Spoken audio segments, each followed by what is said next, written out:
Welcome to the Hobby Hoarders podcast. My name is Sam, and as always, I am joined by the meat, the mutton, the man, Matt Geary. Bite ye. You You laugh every time. It's a thing now. It's a thing. We've done it. It's a terrible thing. I hate it. I know. I get it. What are you going to do? Like, the epitome you wouldn't of put that on a t-shirt, would you? It's the epitome. I'm thinking about putting it on a t-shirt now, Sam. It's the epitome of being from Northern Ireland. Bite ye, big man. So I'm playing up the Northern Irishness of it all. We have a bunch of it says Ireland, doesn't specifically say Northern Ireland, but we have a bunch of Irish listeners. Is this true? Or is that insulting to say Irish listeners? I'm guessing. Depends. Is that not a thing in Southern Ireland? It depends on what foot you kick with, as the adage would go. So. What? Which foot you kick with? Yeah, it's a big it's being left-footed and right-footed and stuff. Like... It's hashtag Northern Ireland for you. Okay. I mean, that sounds as strange as the one where people ask you, so what side do you dress? You're like, well, I put one foot in, then I put another in. And they're like, no. Which side do you dress? And I'm like, do you know what are you talking about? Do you know there's like, actually... I wear kilts occasionally. There is a thing, right? So my brother plays dodgeball, or he used to play dodgeball. And he used to play for... If you dodge a wrench, you can dodge a dodgeball. Yeah. Fucking, that gave me the nickname of Pirate Pete, because of course I had the long hair and the goatee at university, and that movie came out, and everyone was like, "Arr!" Although, frankly, Alan Tudyk, the dread pirate Steve, I think was his name. So basically, he plays dodgeball, or used to play dodgeball, and he played for the Northern Ireland Knights, and there was a World Cup on in Manchester, and had this sort of girls and boys sort of kind of playing, and then you had sort of mixed teams and stuff as well. And the Austrian team, the Austrian female team, who Matt was very enamored by, because he was taking photographs of the of the event. But they all turned up to the after event in lederhosen. And they all rocked up. Well, the fellas rocked up in lederhosen. They I'm not sure what they call the female version of lederhosen, but obviously their dresses and stuff. Yeah, and so basically they had this thing which I blew my tiny little mind, because I was talking to one of them, and it's like the way they tie their dress, if they tie it to the left or if they tie it to the right, determines if they're loose or not, basically. So if they're married and they don't want to be chatted up by a boy, they'll tie it one way, whereas if they are like happy to court, as it were, they tie it a different way. And I was like, what? And she's like, yes, and there's women out there who are married and they tie it on the wrong side. And I was just like, what, really? And she's like, yes, they want to be sluts. And I was just like, okay. So it was quite amusing. Do you know what the saying means when they ask, when someone asks a guy what side they dress means? No. Now, I don't know if this is true or not, but it's which side you tuck or which side you lean towards. When you're sexual preferences? No. Just in your underwear, which side you tuck towards. I was like, what? Like, A, why is someone asking me this? And B, what? Sorry, it goes around the leg several times. Okay. So anyway, moving simply on. So I have some good news, Matt. Okay. Guess how many total downloads we have hit? Are we on 1,000 yet? We are over 1,000 downloads, averaging at over 100 downloads per episode, plus YouTube. So yeah, congratulations, 1,000. Oh, that's not bad at all, is it? Really impressive. It's not. Yeah. And the funny thing is it definitely grows with momentum. Like, if you look at like how many downloads we have each month, it does get more and more and more. At least when we managed to get the podcast out on. Yeah, sorry. Last week I had my Blood Bowl. I was playing goblins, and I thrashed goblins in my Blood Bowl league, and I had to it was the only day I could do. I kind of convinced him to record at like 6 a.m. in the morning on a Sunday, but he isn't for it. It's not fair. I'm not joking. I'm awake at that time. My neighbor was like, "Oh, is there any chance that I could get a lift?" And I was like, "Yeah, of course. What time?" They're like, "It's a big ask. It's like 4 a.m." And I'm like, mate, I'm already off at that time. Just come and knock on the door. Hashtag children. It is indeed 1,000 downloads. Not bad. I mean, can we hit 2,000 before renewal day? May. May is when we've hit a year of doing this. Oh Which, shit! yeah, still feels a long way away. Yeah. We're like five months in, 5 and a bit months in. All right, nice. Okay, nice. But yeah, bi-weekly. Like, so 5 months in. So how many episodes should we have done versus how many we've actually done? How many months? No, 5 months. So we should be doing 2 every month. So no, we're Yeah. not 5. We're more than 5 months. 5 months in from the new season. Yes. No, No. the renewal date for our yearly subscription is We were May. doing it. We were doing it So we before paid that. a year. We've been doing it since. It'll be because we were doing it. It's not going to be a year because we were doing it. It's a year. It's a year. Like we were doing stuff like this, like this time last year. Surely. Were we? We're in, So we've been going a year. maybe in November. Because I was Oh, seeing. so the first episode was 7 months ago. Okay. First episode was. Right. Okay. So the first episode was on the 13th of February. Okay, that makes more sense. That adds up more. Okay. Yeah. So yeah, we don't have that many episodes to what we've done, but you know, you got kids, and I'm like I get distracted by shiny things. I think there's 12 episodes and either 5 or 6 Patreon episodes. So whatever that adds up to. Oh. This was meant to be better. With the season 2, it was meant to be regular. Anyway, what have you been up to in the hobby since last we spoke? So I am currently second in my Blood Bowl league, which is good. One of the fellas has had to drop out because he's just had a kid, and he thought, "Oh, damn! You dropped from 3 players to just 2." No, we dropped from 11 till 10 to 9 players. We did have 11, but one dropped out at the very start, so it was already an odd game, and then he decided he didn't want to play, and I was just like, "You fucking bastard! We've already bloody run the drafted the matches now."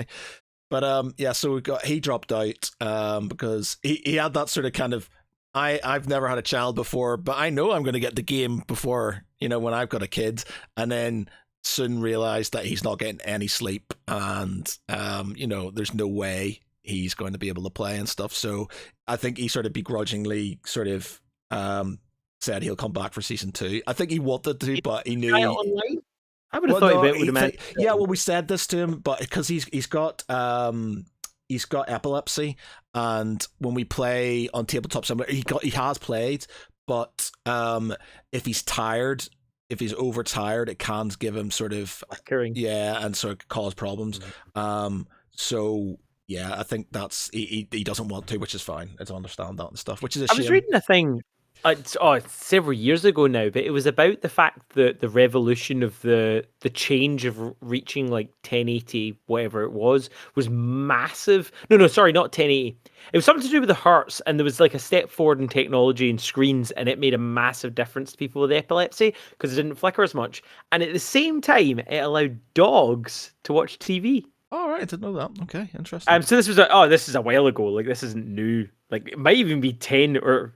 No, it's not going to be 20 years ago. 20 years ago, I was not reading that kind of article for fun. There's definitely other articles being read, and I mean articles in inverted commas.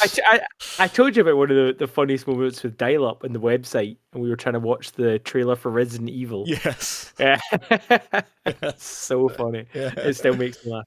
Anyway, you were playing Blood Bowl. Yeah. What are you playing as? What's your team? And who have you played so far? So I'm humans. I'm currently second. I'm 2 points from the leader. He plays Skaven. He's won all 4 of his games. I've won 3 and drawn 1.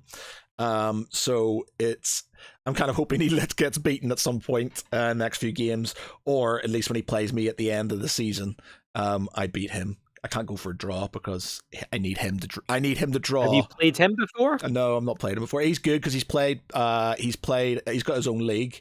And he plays Skaven, who are squishy but really fast and just really hard to sort of kind of get an angle. Do they not have like movement 7 on the gutter runners? Movement 9? Movement 9? They can first drive, they can first turn score, technically. If they do certain things, they can score in the first turn. and it's just like it's mad. So my brother played them because we watched some of the games on Tabletop Simulator when we can't do them live, and because my brother's in Northern Ireland. Or does someone record them? Oh, Uh, you mean you watched them? yeah, Like we with watched them your live and stuff, and then Discord. he was playing the elves, and I think he because my friend who plays the Skaven, he had this thing where he lets you just get up in your face with the gutter runners pretty much straight away. So you're like, shit, I can't pass this because they're right here and stuff. But it doesn't work with elves because they've got agility too. So they're just like, I don't care if you're near me. They're just passing and sort of pretty much, as long as they don't get a 1, they're getting there and stuff. So he managed to get him to 3-2.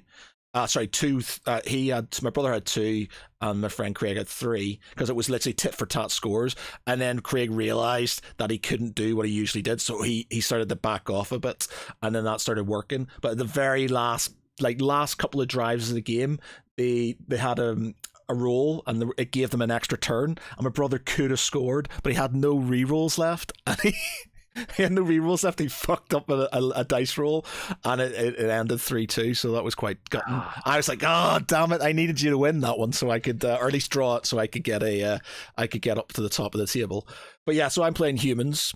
I've bought my first ogre. So my team's the highest valued team as it stands at the minute, because they've all got a lot of sort of kind of stats and stuff, which is good and bad. It's good because they've all got good stats, but it's bad because when you're playing somebody else, you get inducements against you. So if anybody plays me that's at bog standard, they're probably going to get about 300,000 gold's worth of inducements to sort of use against me and stuff, and I'm not happy about that. But I've got my first. It only really works if they try and kill you, and like they buy, what's his name? Who's the big ass bruiser? He's like the quintessential Blood Bowl. Morgan Thorg. Morgan thought that's the new model for that is sexy. Like I'm not even a massive fan of Blood Bowl, but that model I was like, oh yes, I'm loving it, man. I'm really loving it, really enjoying it. But yeah, my friend, when he played me with his vampires, so I've played Wood Elves to start off with. I absolutely smashed them to bits because the guy Josh who was playing them, he's not played before. Now, granted, I haven't played in years, but he basically stood Wood Elves up against the humans and tried to outblock me, and that wasn't going to happen and stuff because they're squishy. So I basically injured all but like 3 of his guys. I think he had like 3 or 4 guys left on the pitch by the end of the game and stuff. So I scored 3-0 in that one. The next game was against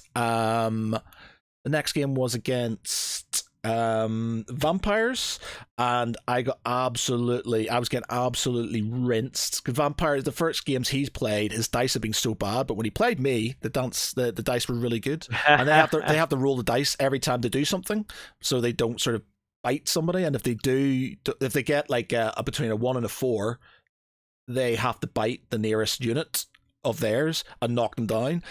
Well, all characters or all their vampires have to do that and stuff, and it's only they do it on a 2+. They do it on a 2+ if they're blocking or blitzing, but if they are just doing normal things, they have to do it on a 4+. And so there's lots of times where he did a load of injuries. He injured one of my star players, and I was like so gutted. And he was out for a next game. But he basically by the second half had injured like 4 of his own guys by failing rolls and stuff. And I was just like, oh, this is good. But I had like by the end of the game, I had about 5 guys left, and I couldn't.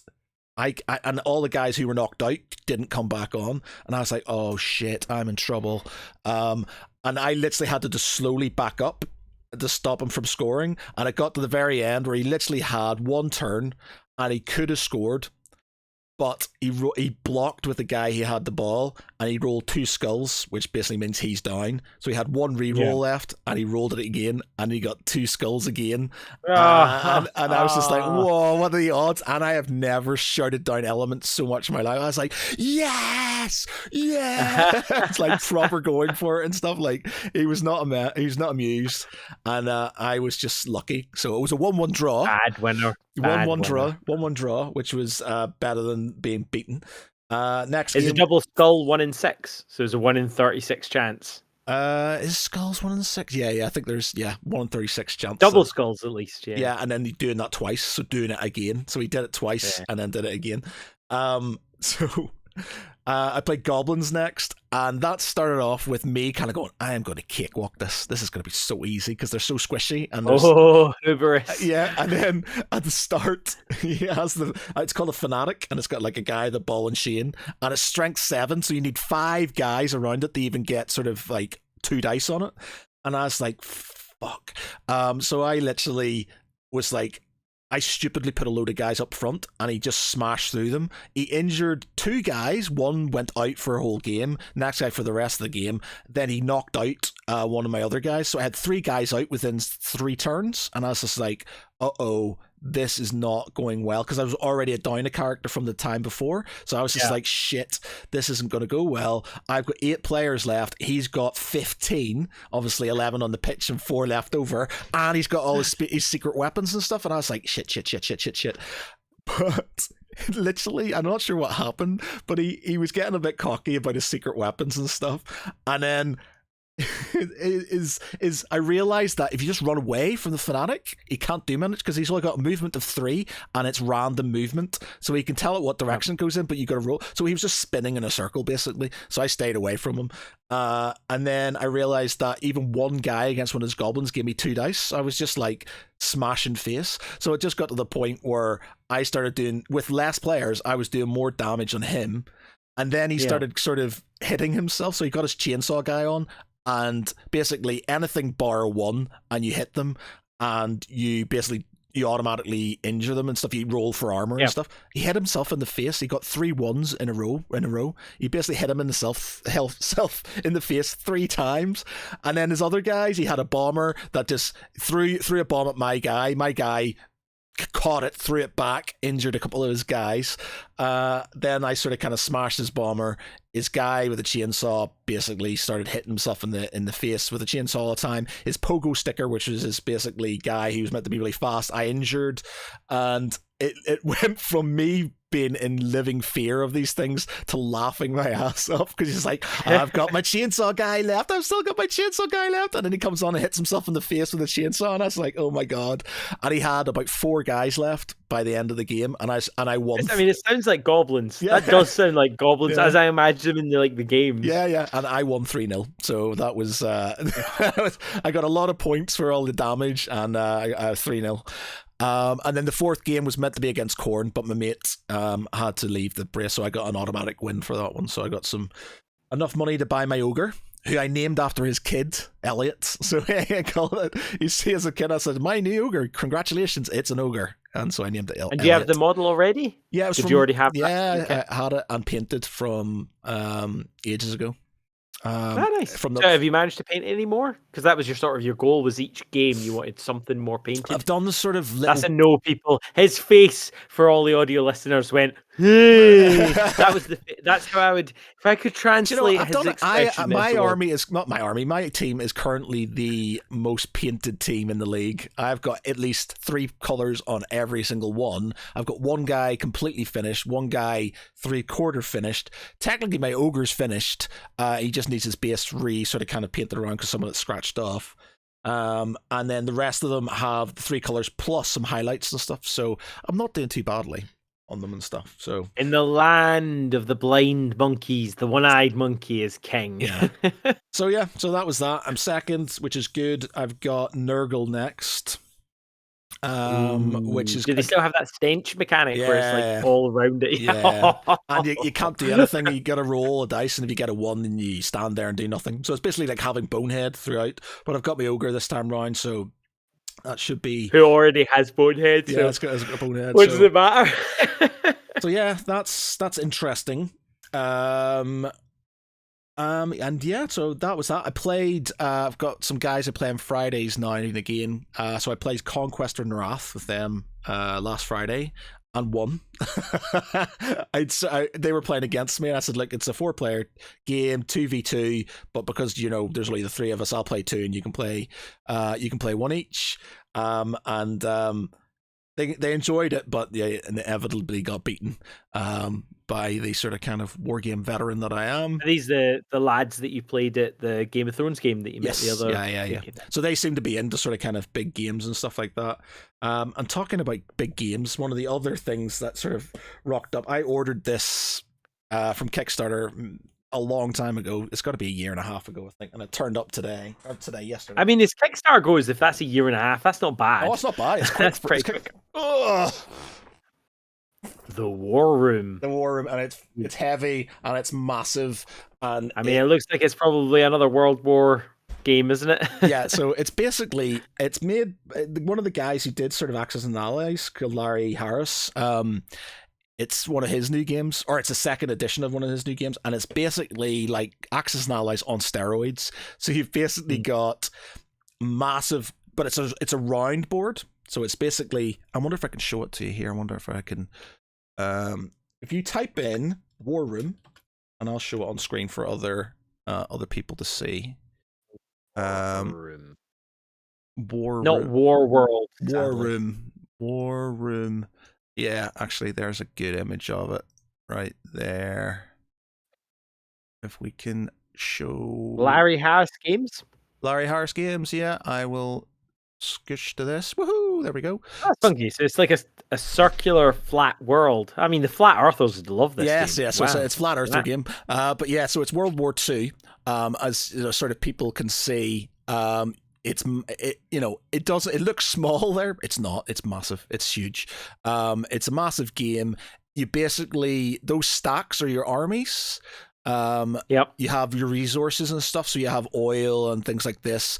And it costs a lot more to sort of kind of buy certain units than it would do your army. It's not just you've got money and you buy certain types of units and stuff. Evening, Kevin. How are you? Thanks for the chat. Thanks for the comment. You've got stacks which basically have your armies. There's a bidding system, so instead of having it like an Axis and Allies where you have certain factions go first, or go in certain, it goes in a certain sort of order each turn. In this one, you bid oil for who goes first. So you choose where you go in the game and stuff. So you can decide to sort of kind of go last if you wanted, because all orders happen at the same time. So you sit there, everybody writes down secretly where they're going to go. So there's like, you can see like there's C zones called A15, and your armies have a sort of kind of division number on them, depending on what army they are. So you would say, army 14 is going to go to, position such and such, or is going to invade this place. And you write down all your orders depending on what you want to do. And then it goes in sequence on how your bids go. So if something happens where you move into an area and they move out, because of the sequence, you can do this sort of kind of spinning thing where you just walk into an area without being attacked. They're not automatically there because they might have moved out and stuff. So it's like, it's got this sort of it changes every turn. So you're not having the same sort of like turn order every turn, which I think is pretty cool. Battles wise, it's not like an Axis and Allies, which is literally you have a battle board, everything's the same. And everything has one hit, and you just roll a certain amount of dice. Each battle board has a defensive and an aggressive stance that each unit can have. Defensive means you get more hit points. Offensive means you get more dice.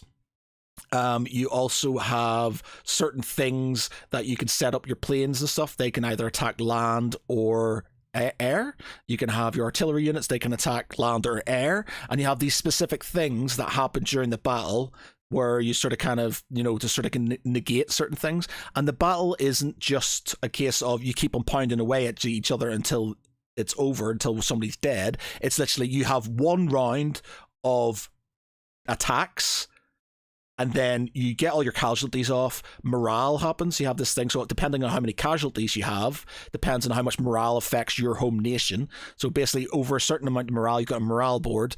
After a certain amount of morale hits you, then you're, you can see in this, if you see the picture, there's like a circular thing in the middle. That's your basically national morale tracker. Yeah. And basically, if too many casualties happen in too many battles, then your morale thing goes around. So basically certain things can happen, like you have riots, or certain resources aren't as easy to get, or you get desertions in your army and stuff like that, and it gets worse as you go along, depending on how many battles you lose and how many casualties you take. And you can negate these with like trade goods or with medals, so you can kind of go, well, they were heroes, so your people are like, yay, heroes and stuff. And it's quite it's a longer game. You think Axis and Allies Global was long? From what I've seen from games of this, it can take up to 2 days to fully finish it in its entirety and stuff. Like, you're talking like they're talking about sort of like, the guy said we could start at like 9 in the morning and literally play all day and then do the same the next day and finish off a full game of this and stuff. Now, arguably, they say it's 1 hour per player, but that's for the shorter games. They're saying it could be up to, sort of 2 or 3 hours per player. And you're like, if there's up to 6 people, then, and there's additional things. There's all kinds of things. So like, you can see like there's train tracks on the pitch. You can do strategic bombing on the train tracks to stop people from getting to certain areas and stuff. There's convoys. There's certain things where you can sort of get like submarines to sort of hit convoys and things like that. And yeah, so for anyone wondering, I actually borrowed the rule book off of Matt for this game, and for those video listeners, I'm actually holding up The Legend of Sigmar by Graham McNeil, which is a fantastic book series, but it's thicker than my hand. Yeah, but to be honest, it as much as there's lots, it's like Axis and Allies. As much as it seems like it's really complicated, it's not, in that it's literally, if once you grasp those rules.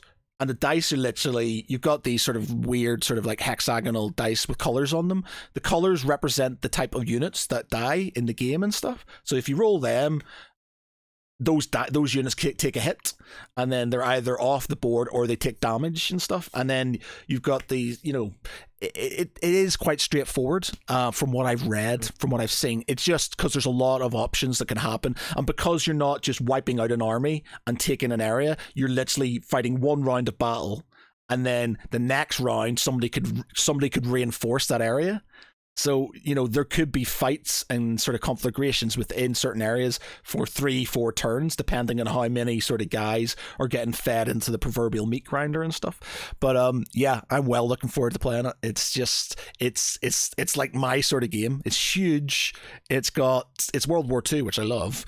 And yeah, it seems to have lots of potential. The only one thing, I read these guys who were sort of talking about the downsides to it, and they were sort of moaning about how aircraft carriers aren't as good as they should be. Like in Axis and Allies, it's always good to have lots of aircraft and carriers and stuff. In this, apparently battleships are like the big thing to have, battleships and stuff, whereas aircraft carriers are a bit sort of not as good, which historically isn't right, because aircraft carriers were the kings of the sea at the time. But apart from that, it seems to be getting good reviews and stuff, so it's just a game. Like, they were talking about playing it at conventions. It's a convention game. You play it, you bring it to a convention and you play it with 6 people, and I wouldn't mind playing this once a year. And I'm just like, oh well, okay, yeah. So for me, it'll probably just be me forcing my brother to play it every Christmas, so but it's there. I've got it. It's huge, it's heavy, and it's got loads of stuff. It's got a nice box, to be fair. Yeah, and I don't even mind. I'm against things with no figures, but this has little. It's like a war room. You can even buy upgrades for it, right? Where you can buy upgrades for it where you get little sticks, so you can move things around like you do in a war room. Like, I didn't. I was quite. Do you know what? When this turned up, I went, I'm sure there should be more of this, because they were talking about a neoprene mat, and they were talking about sort of movement sticks where you can sort of kind of push stuff around, and you can have all these extra things and stuff. And I looked at my pledge and I went, holy shit, Matt, you were restrained. You only went for the core box. That's probably because your credit card a year and a half ago, fairly certain, was probably maxed out at this point. Yeah, like, it's just like, that was before you did all the war boots to try and pay it off. Yeah. So it's just like, holy shit, I was restrained. So yeah, so I'm looking forward to playing it. I don't think restrained is the right word. I'm sure we made a pledge. I'm going to go back now and have a look, because we did an episode about Kickstarters and how we felt bad about them. I want to see when that fell in like the scheme of that. Did you sneak that past after we made the gentleman's agreement? No, this one, the one that I did back after that was the Rome one. I think Rome was, because when we talked about that, I backed Rome Total War. To be fair, that sounds like such a... Oh, not that one. No. I thought you were thinking of the Opus one. I'm still looking forward to that. Yeah. That was the one I was going to buy, but then you'd already bought it, and I was like, of course you have. Yeah. It's a Card game where you have armies. I do. The only Kickstarter I have backed recently, and Oh recently, no, recently, you have not. What? You have not. What do you think I've backed, Sam? I just can't believe you backed another one after all our conversations. Part of this podcast is based on the hobby hoarding aspect. Well, thanks, exactly. This is what we can talk about afterwards. But June. Of course you did. Of course I did. Cool Mini or not, with way too many models, that's going to stress you. Well, I suppose you don't get stressed by not painting that kind of game. Yeah, it's weird. I don't models from like sort of miniature games not being painted and just being there stress me out. Them being in their own sort of like board game, not really, because it's sort of, I can kind of go, that's part of the board game, so I don't have to think about those. Whereas stuff that's sort of, like miniature, then yeah, that stresses me out somewhat. So yeah, but so I backed that just because Cool Mini or not, they're just like it's like one of the they're like they're second only to Fantasy Flight for me, kind of going, take my money. But yeah, oh wow, so you're a bigger fan of Fantasy Flight games than you are of. Well, I was until they decided to stop making pretty much everything. Yes. So they just stopped everything. I've restrained myself because like I loved Armada, and even like X-Wing I didn't play loads of, but I just love the models and stuff just because they were made, they look nice. I've got loads of them. So I was very much like, yeah, I'll just start. And always the board games they brought out, I was just like, that's an awesome board game. Yeah, okay, that's an awesome board game. That's an awesome board game. And they're just like, oh no, new Fantasy Flight games come out. Oh yeah, I'm gonna have to buy that and stuff. So yeah, Cool Minis or not, because who has more Cool Mini or not games? I've got Song of Ice and Fire.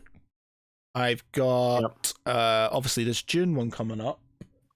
That's it. I think that's the only. Hate. Okay, I've got Hate as well. Hate's Cool Mini or not as well. I've got Hate. And that's it. So yeah, I've got a lot of Fantasy Flight stuff. Like a big chunk of my game collection's Fantasy Flight. So yeah. But yes, but that's it. So that's been my big game, which I've not looked at. I need to sort of kind of, I don't know, maybe I'll do a review for it and stuff. My Axis and Allies one is done. I'm still waiting for the blog. The blog you promised 2-3 podcasts ago. Do you know what? Is that up yet? It's not up yet, but I can show it to some people. Actually, no, I'm not going to log into it and stuff. But let me go on here. Yeah, it's done. It's finished. The thing is, I was going to do a video to go along with it, but I've been distracted, so I've not sort of done the video. But it's a very long review. It's it's been done for a while. It's just sitting in the drafts box of the Geek Pride website at the minute, ready to be published. So I've got to decide. Speaking of new videos, I got my first one up in 110 days or something like that. Like over 3.5 months. I finally got my first video up, and I think it's a pretty good one. I think it's well edited. And what is it? I don't know if I've done the thumbnail justice. It is. So what would your biggest criticism of the YouTube painting channel community, when people are telling you how to paint models, what would you say your biggest criticism of it is? Unachievable? So really, really high standard sort of thing. But when you say unachievable, I think that's more of an Instagram thing personally. But yeah, so what do you mean by unachievable? Do you mean that you could never paint that good, or do you mean something else? I don't know. It's sort of like when it comes to like when you came around and you're helping me sort of organize my my hobby collection and stuff, which is gratefully appreciated, by the way. It's a lot of fun. Yeah, you need to bring a big stack here. I'll feed you, play with the dog, and sort cards. Yeah. That's how nerdy I am. I like just like looking through. So the game Matt's talking about is a defunct game. Never like any games that Matt likes, or they will die. Yeah, that's true. What's it called? It was Age of Sigmar card Champions. Yeah. So I've got lots. Champions. Yeah, I've got lots. And they recently sold a shitloads on Zavi for like they were 50. It was £50 a booster box originally for a single booster box. They went from selling 3 booster boxes and some of the special edition stuff in one super collection for £50, and then recently dropped that to £15. You were getting the same amount for £15, I was just like, and so I obviously bought a couple of those a while back and stuff because I was like, that's only £15, man. So I bought 50 quid's worth, and then I was just like, you like the game? Have you even played the game? Yeah. Me and my brother like yeah. There's two of them. So you've got there was Conquest, which was a Fantasy Flight card game, a living card game. It was really, really good. I've got all that was the 40k one. Yeah, the 40k one, really good game. That was a good card game. Yeah, I've got all of the cards. I've got them all sleeved. They're all sort of under my table, on my coffee table and stuff. They're all, you're 100% complete. Yeah, 100, all of them, got all of them. But it's a living card game, so it's not like there's rares and stuff like that. It's literally they have runs. So and because it was a very short-lived game, it was just literally they had a certain amount of runs, and then Games Workshop went, no, Fantasy Flight, we don't want you to do any cool stuff with our games anymore because we're going to try and do cool stuff with our games, but you're not. You're not going to do it Games Workshop, are you? You're just going to sell more games, which needs to be put together. Stresses me out. Why can't you just do card games like this? Anyway, so they did that. I've got all of those. It got obviously cancelled, so it's there, all complete, done. Awesome game. And Champions was really good. The only thing that stressed me about Champions was because it was like Magic the Gathering. It was literally a collectible card game. It wasn't a living card game, so there was rares and there's foils and stuff. And you saw. When you say a living card game, does that mean it's not random? It means you know what you're getting in your pack. Yeah, it's a much better game. Yeah, living card games are basically you have runs. So you have you'll get a main core set, then you'll get some expansions that come out. That'll come out with them and stuff. So you'll have, you know exactly what you're getting in each pack and stuff. You just have to keep up with the packs and stuff. And they did, they got up to Tyranids and stuff. So, and you had Necrons as well, actually. So you got a load, and I've got all of them, and it's all a very nice game. Tau, yeah, there's Tau, there's Eldar, Necrons, Tyranids, Astra Militarum, Space Marines. Nice. I'd like to play that. Yeah, I've got a play mat and everything. We can have a go. It's a really good game. It's also on Tabletop Simulator too. Obviously, Champions was a collectible card game, so you literally have to go through a million things to get. So that, like you saw when we were clearing things, there's some of them were common, so you had these big, massive chunks of a bazillion cards when only you need 3 of each, really. And that's why I was like, right, I need 3 of each of these, and preferably a foil if I can and stuff. And so I was going through them all, and because the app is now defunct, you can't use it because you used to be able to. Because they have these sort of little grooves. It was a really good idea. It was a really good idea. They had these little grooves on the side of the cards, and you could get your phone, and it would log the cards for you, so you knew exactly what you had, and if it was yours or not. So you could, if somebody stole one of your cards, you could go, well, that's my card because it's under my name. You basically register each card and stuff, so it has security thing to it, which is a really good idea. App doesn't work anymore. It's defunct. You can play it obviously still physically if you want to, but that meant I had to go through all of my cards to start going through. When I had already logged them on my app, I can't see them anymore, so I had to go through them. So annoying they didn't give you a warning to export it to CSV or something. You would have thought. So we've done you and me did the order ones. I previously did the death ones. I am halfway through the chaos ones as we speak. And then I've got the orcs and stuff to do. The orcs one to do, and then destruction. And then there's destruction. Yes, you've got destruction, and then I've got spells and things, the neutral type ones. And after that, and I've logged them all, I've then got to decide if I'm going to open up the millions of boxes that I've got left, because I've literally got easily 10 probably 10 boxes of the original. That's fair, you sold some. I tried to, but nobody's interested. That's why they're selling them for so cheap. If you want cheap Champions cards at this moment in time, they're going for 15 quid on Zavi. One minute, I'll see if I can show you on Google here.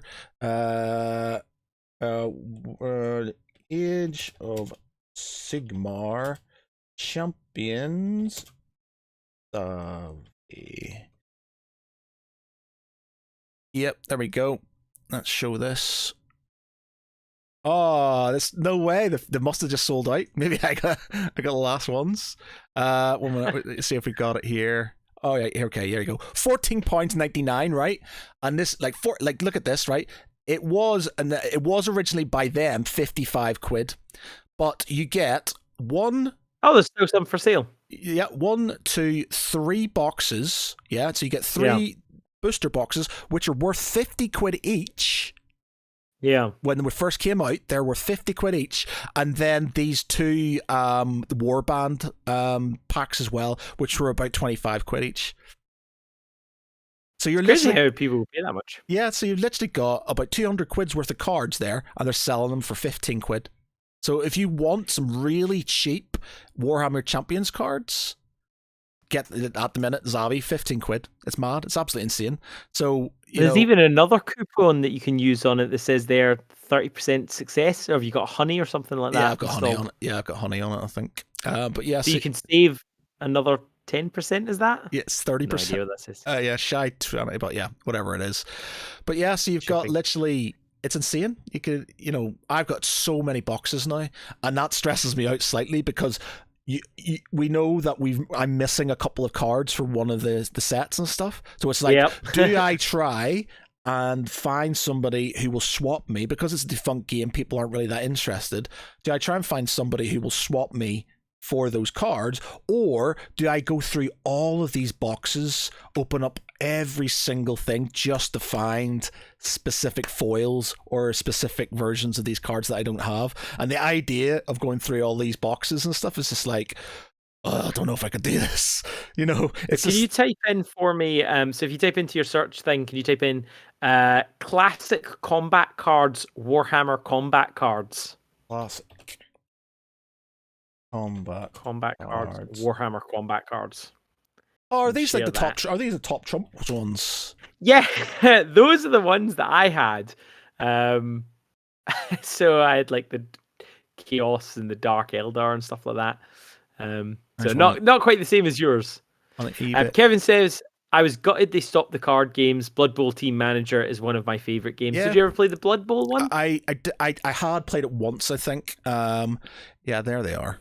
The Chaos cards. I remember having these. Yeah. So yeah, it was like top trumps. What I had. Yeah. But what happened to them? Because I don't remember ever like throwing them out or anything like that. It seems weird to me that I just don't have them. Like, what happened? I have no idea, man. I don't know. But yeah, those games, collectible card games, man, I am so glad that they stopped. And part of me, it's compulsion more than anything. The game's good. Don't get me wrong. The game was good. It's just that with these games, they are bitchly prying on your addiction to carry you on and stuff, because you want the full set. You want to get everything. Which, you want to get the rares. Very neatly segues onto today's topic, which is, when does it become hoarding? Didn't even need to mention the topic, and we're already discussing it. And when it's hoarding versus collecting, and that's what you're saying there. I think all the games. I guess one of the things I've always wondered is, and we might have talked about this before, whether or not it should be considered like loot boxes. Is it gambling? Like, why is it not gambling? I've never understood it, whether it's the stickers for football games where you collect them or Magic the Gathering. I hate the idea of not knowing. Imagine if you ordered your sofa like that. You pay £1,000 and then a random sofa rocks up. Yeah. Why is it okay? Like, why is it? It is. Things like this, man. Games like that. Like, my friend, like, he was a big Magic the Gathering guy, and he had to stop because, one, it was just ruining his bank account, and two, apparently it can be quite toxic as well. I think Games Workshop fans can be bad, but apparently Magic the Gathering neckbeards are pretty bad when they want to be. But it was just, you've got something there which is, ooh, look, shiny thing, and this card here is really rare, and if you had this, then it's worth this, and they're worth money. This is the thing, they are worth dollar amounts, pound amounts and stuff. And some of the rare cards, even the ones that you can't play in the game anymore, are worth hundreds of thousands of dollars and stuff, just like, I don't know if there were hundreds of thousands. I'll say maybe some of the really old cards. So the Black Lotus, isn't it? Was one of the rarest. Let's check out the most expensive. The maddest one that I found was, I remember I wasn't really into seeing it into tournaments or anything like that, but I had a deck because that's what everyone played, and I remember trading with a guy, and he wanted these, and I wanted a Hydra to complete my stupid pun deck, which was like Crouching Badger, Hidden Hydra. It was some stupid. All my decks were like that, stupid things like that. And I traded the guy with him, and he wanted two of these for one of those. So I gave him the two of those for one of those because he was getting it up on his phone and checking the value according to the trader sites. And I took the card off of him, and then like the next week, a new card had been released, which meant the card he traded me was suddenly worth like 50 quid. And he was like, "Give me my card back." I was like, "No, no, no. Don't you mean my card? That's my card." "Well, I didn't know." "You didn't know in the future it would go up in value." Well, if I'd known that, I would like my shares back. To the guy who bought my Games Workshop shares, can you give them back to me? Because I didn't realize they'd be worth this much money. Like it's like what? And he was so toxic about it. And that's not an uncommon thing apparently. Right, check this out. Right, this is definitely way. This guy has listed a 9.5 Black Lotus. Oh, how much do you think? What is it like? Is it Mark 10? Oh, it's only a 9.5 card rating. Right, how much it's do not you even think? A 10. It's not even mint conditioned. How much do you think he's selling it for? Oh, it's gonna be like something daft, like what, like 500,000. It's gonna be something stupid. Close. $999,999.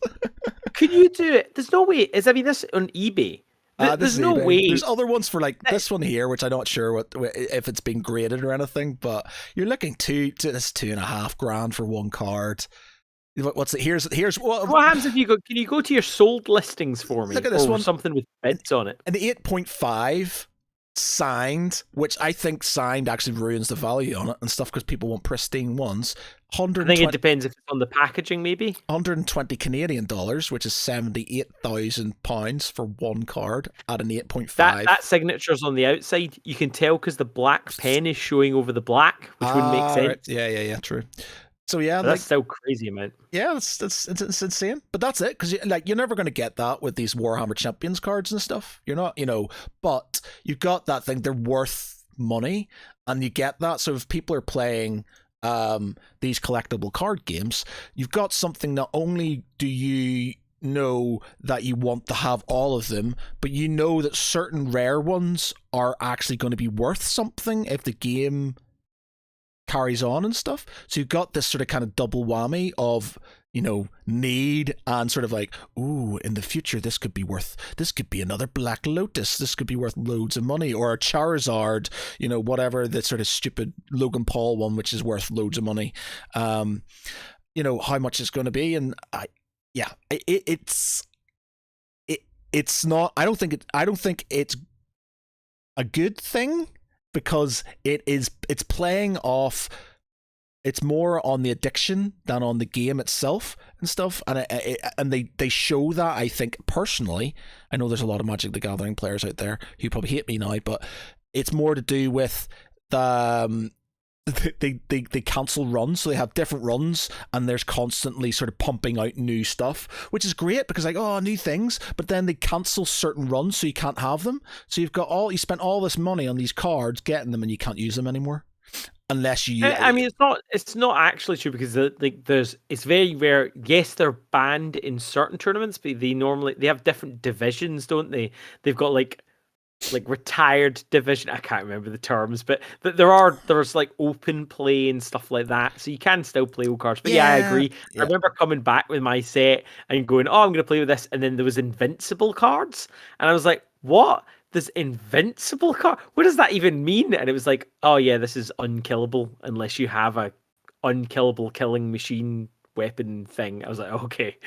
Yeah. I could see why, I already struggle with, I was struggling with Games Workshop and things like that, and certain games where I think the minis are good, I always struggle because I'm like, that's a new thing, I like that, that's a new thing, I like that. If you've got something like these collectible card games where they're literally bringing out stuff all the time, and you're that way inclined, like myself, you can do yourself a lot of damage. Yeah. And I say this seriously and stuff, I come from a sort of, a well-off family, sort of kind of middle class, sort of, I was brought up, we had what we want, when we were kids and stuff, and I've got an all right job and things like, so I can kind of afford in certain, well, I can't afford now because obviously gas and electricity is worth, double, but I could afford things like this. And so, I had support when I fucked myself because I was, going over the top. I have support from my family, but there's people out there who don't have that support, who don't have the money revenue, but they still have the addiction and they still have that need to have these things. And so I think it's potentially very dangerous. It's dangerous for me, and I've got money, and it's like, I got to the point recently where I'm downsizing because I overextended way too much with games and stuff like that. I was spending way too much on games and things like that. I was like, I need to sell some of these things because I need to pay for especially now with all the shit going on with gas, electric, and petrol and things like that. Yeah. It's just and cost of living in general, and mortgages about to go up by stupid amounts and stuff like that. And so like I actually can't afford to keep on doing it like this, so I need to sort of cut down. And if you're if you're addicted to a game like this or something similar, it's dangerous. It's dangerous because you're fighting against an addiction, a compulsion, a need, against sort of like, well, do I need electricity? Do I need to eat? Do I need to do things like this? Can and I buy stuff? these Yeah. Kevin says any of the Power 9 are disgustingly expensive. It depends on the print runs, and also some are hollow foil. Yeah, that's what we were hunting for, wasn't it? We were trying to find all your the foils. And getting so excited about them. Yeah, it's all about the foils. It's all about the foils. So I want 3 of each normal one, and the foils. And I'm glad that the run stopped because I was just like, they had a running joke because it started in 2018, and I was going out. And not that long, is it? In terms of life of a game? Yeah, like, it didn't last very long. When did it stop? Like 3 years? 2 years? 2018, or was it 2017 it came out? 2017, 2000. I know one run came out in 2018, and then there was another run in 2019, so it might be 2017, and then the next one came out the year after, and then the year after. So that was it. They had the main set. They had 2 boosters after that, 2 sets of runs after that, and then that was it. They cancelled it. But I was literally going out at lunchtime, and the guys in my team, in my fraud team, were just I was coming back with this new box of full box of cards, and they're like, oh, I've already bought again, and I'm just like, oh, nothing. And then like the next time I come in at lunchtime, I go out and sort of get the next one, and like, oh my god, man, what the hell. And it was bad because I was just trying to get, and you would need, for me to get a full set of, every card, not including foils and 3 of each, you'd need to buy about 4 or 5 boxes, which is about 200. How much? 250 quid for a full run. Complete one faction or one run? One run. That's not even one faction. Well, there's 3 runs. No. That would be if you wanted to get one of everything. For every faction from that first run, you could probably do it in 4 or 5 boxes. Plus, you would maybe need, like the first run that I did for the core set, I think I got 4 boxes over a certain period of time, and I did some trades with some guys to get some additional ones. So over how long a period would you say you spent that £200? Oh, that was a couple of months, man. It wasn't even long. It wasn't a long period of time because I was literally £100 a month. Yeah, it could be. Yeah, and I'm sure I would. Technically I spent more because when Xavi last year did the cheap 50 run, I bought a couple of those as well. So I was just like, yeah, I'll get another set of boxes. And how does it make you feel like knowing that you've collected hundreds and hundreds of cards that are pointless? Because I find a lot with what happens is people get so dispirited with the not good cards, is they don't actually have the energy to do anything with them. So effectively, you almost feel that those are all just wasted cards. Like, how does that make you feel? Like, do you feel good? Like, you're nearly completed? Do you feel sick? Like, no, I feel like at this moment in time, I feel like I want to do it because I've started it. So it's like a need to sort of see if I can get all of these cards. But then it's part of me kind of going like, am I ever going to play this game? Probably not. Mm. Is it just going to sit in Oh, folders? and also Probably. if you do the organization, so we sleeved every card, we Yeah. sorted every card, and then we put them in a ring binder. Yeah. So that means that if you want to play them, you have to open the ring binder, you have to extract all from all their sleeves. How many would you need from each? It's I can't. maximum of I can't 3 per remember each. what the deck size is, like 50 or something like that. I'm not sure what your deck size is and stuff. But you need. Or actually, I don't know. I'm not sure what the deck. I can't remember what the deck size is. But you have to have a champion. You have to have, but you can only have a certain amount of champions, and then you have X amount of cards. Which again, I've not played it since I haven't played it in years. But yeah, so you'd have to go and get each one out, and then then you'd have to put them back afterwards if you wanted to, or you just play with the ones that you haven't, because there's lots of spares. Yeah, it's. What do you think about your cost is, like your sort of cost to time ratio of these card games versus, say, Warhammer? Now, obviously, you and I are both poor exceptions for this because we both collected every army under the sun. So if I still include, I mean, I used to play it a lot. So I don't know how my ratio would have been. But if I spent, because it was always eBay, I was always trying to get. I wouldn't pay more than 50% of the models. So then hopefully when I sold them, I didn't tend to sell them less than that. So I'm hoping that I didn't lose too much money. I definitely lost money though. I don't think in any of these hobbies you could make money. I've You'd only have to be ever really... made money on one game. Oh, go on then. So I sold. It was it was a Kickstarter, and I can't remember its name now. It was a dungeon crawler, co-op dungeon crawler. They've just done the second edition for it. It is called. I'm just gonna have to kick. Is it something like Icewind or something like that? No. Did we talk about this one recently? You sold it at the car boot or something? No, because I tried to sell it there, but nobody was interested. Then I got a message on Facebook, and I said this is going, and I've never had so much interest in my entire life for a game. Like literally had people fighting and getting annoyed at me because I had one guy who offered me what I was looking for, and I was like, oh sweet, quick sale, like literally gone in like 5 seconds. And then I had another guy who messaged me pretty much straight away offering me more and saying he'd come from Leeds to pick it up. And I was just like, So I turned around to the other guy and said, sorry man, somebody's offered me more money. He said, yeah, but I bid for it first. I said, yeah, but this guy's offering me more money. So I was just like, I'm sorry, I'm just gonna have to go to him. Let's see what it is. It was... It's interesting because when you buy a house, that's the way it works. It's like they ask a price 100, and then basically people just choose their prices. Like, yeah, it's funny when that happens. 1 minute. It's called. Oh, I can log in. Now, the question is if the other guy had turned around and offered you more, would you have gone, okay, well, I will sell it to you again?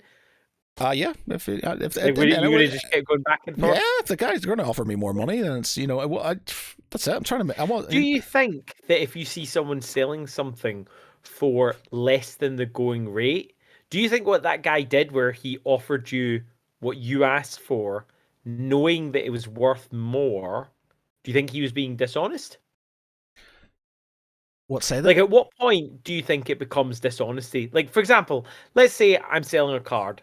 Yeah. I paid 20 quid for it. Uh-huh. I want 50 quid for it. Yeah. You offer me 50 quid, but you know that it's worth 150 quid. Are you being dishonest? Well, no, because that's not how it's just it's how like loads of these sort of people they go to car boot sales and stuff, and they're like, people are selling stuff for like 50p and some buttons, and the guy knows. Like, I saw this thing on Netflix is where they go out and sort of like American Pickers, and they found these, like, this woman was selling shoes for like stupid cheap, but they knew they was shoe guys, and they knew these were like really rare shoes and stuff worth like hundreds of dollars and stuff, and she was asking for nothing, and they kind of just went in and went, right, well, we're going to buy these. And right, granted, one of them had a bit of a guilty thing and said, look, these are worth a bit more, so we'll give you... They didn't tell her how much, but they gave her a bit more money for them because she was asking for way... Like, if it was a stupid low amount, I might sort of say, look, here's a bit more because I know. But if it was priced reasonably, inverted commas, but I knew it was worth more, I'd probably just buy it as is, and I think that's most people would do that. It's called Euthea, Torment of Resurrection, was the game. Is that the one that had the trays that slide in and out? No, that is something I haven't. You still got that one, yeah, haven't I can't sell that at the minute. Just people aren't interested, which is a shame because it looked like a good game. It's just like I've got too many dungeon crawlers at the minute. Folklore, that one's called Folklore. Hoarding has got to be partially when you buy games and then never play them. Big time. Yeah. Well, this is the whole thing at the minute, isn't it? For me, especially, where it's just like I'm trying to get rid of stuff. Prime example. So on Friday, I was going to play games with these guy called Kieran, a guy called Jake, who I do on Friday sometimes. And I was like listing all the games I had, and they're like, fucking hell, that's a lot of games and stuff. And I was like, yeah, well, there's this one. Oh, I've got this game called Steam Watchers, which is one of the Mythic Games' new games. It's basically Song of Ice and Fire, the Game of Thrones tabletop game By Mythic by Mythic, yeah. It's basically the guy that did Joan of Arc and stuff like that. Yeah, well, they don't do them anymore. I'll see if I can get they're in some serious trouble at the moment. Oh yeah, big time. Let's see if I can call. It's called. It's a shame. All the games they've touched have been really good games. Steam Watchers, game images. Let's see if we can got it here. Yeah, there we go. There's a picture of it. I'll go to web so you can see. So that's it. So I've got this with expansion. It's basically I've got 3 expansions with it. It's got a neoprene mat. It's got some beautiful minis. It's a beautiful looking game. It's very like the Game of Thrones game in that there's not a lot of rounds to it. It's literally you have orders, you place the orders down, and they can be fake orders or they can be sort of, you do it at the same time. You have certain positions within this sort of track on the left hand side which sort of aids you depending on what you want to do. And I went, you know what, as much as I didn't mind the Game of Thrones game, I'm not going to play that very often. And this sort of game, because you need at least 4 or 5 people to make it a sort of good game, and you can't just play me and my brother as we like to play, I'm probably not going to play this very often. So why have I got it? And I've taken it out. I'm going to sell it. And I was just like, you know what? I was just thinking about it when I was playing. I was going to play it with these guys. It's like it's not going to be a good game with 3 people. You need more people on it to actually make it an engaging game, because you need everybody to sort of kind of be able to sort of kind of move against each other to sort of make it more engaging and stuff. There is rules for it where you can have sub factions, so you can both have an additional faction to sort of split, make the board more people on the board. But I was just like, I'm not going to play this game, so it's out to be sold, and I literally just got it. I don't know, maybe 5-6 months ago and stuff. And I'm just like, it's a beautiful looking game, don't get me wrong, it's lovely, and I have no doubt it'll be really enjoyable to play if you had the people. But at this moment in time, it's just like, I don't have enough time to play the games I really enjoy, let alone new ones which I may or may not play and stuff. It was just because it looked cool and it had a map, and I was like, ooh, looks like a bit of a conquest game, and I said, I'm not going to play this enough. So it's out to be sold, as well as my What are the criteria then? So if we talk about like what kind of thought process helps you get out of it? So one of the things that you've mentioned there is not the time taken to play a game, but almost what you were doing there is you're looking at the number of players required, and so the percentage chance that you would play it almost. So what would you say are some good criteria in terms of when you're looking at a game and trying to consider, am I hoarding versus collecting this? What are some criteria? So, for example, I can see there Space Hulk behind your head. Why are you not taking Space Hulk and selling that at a war boot sale? Okay. So there's these. So it's almost got to be like, you're always going to have to defend to me why you've got some of the stuff. And then you can do it to me. I don't know if I'm as easy a target as you are. I mean, don't get me wrong. I have also been addicted to eBay. I have bought games when I couldn't afford it and put it on a credit card. And I've put myself in dire straits. To be honest, it's a similar situation where until like there was multiple people living on my wage, it was absolutely fine. I could do whatever I wanted. I could still afford things like savings and stuff like that. So go on then, Space Hulk, not to get distracted. Right. So I have. It's not. At the minute, I'm kind of going through a thing where I need to. I think I am hoarding. I'm not collecting anymore and stuff. I'm literally just seeing pretty things. I'm magpieing. I'm going, pretty thing, must have it, and then I'm not doing anything with it. This was, like I said, everybody goes, you should paint your miniatures. Paint your miniatures is the running meme.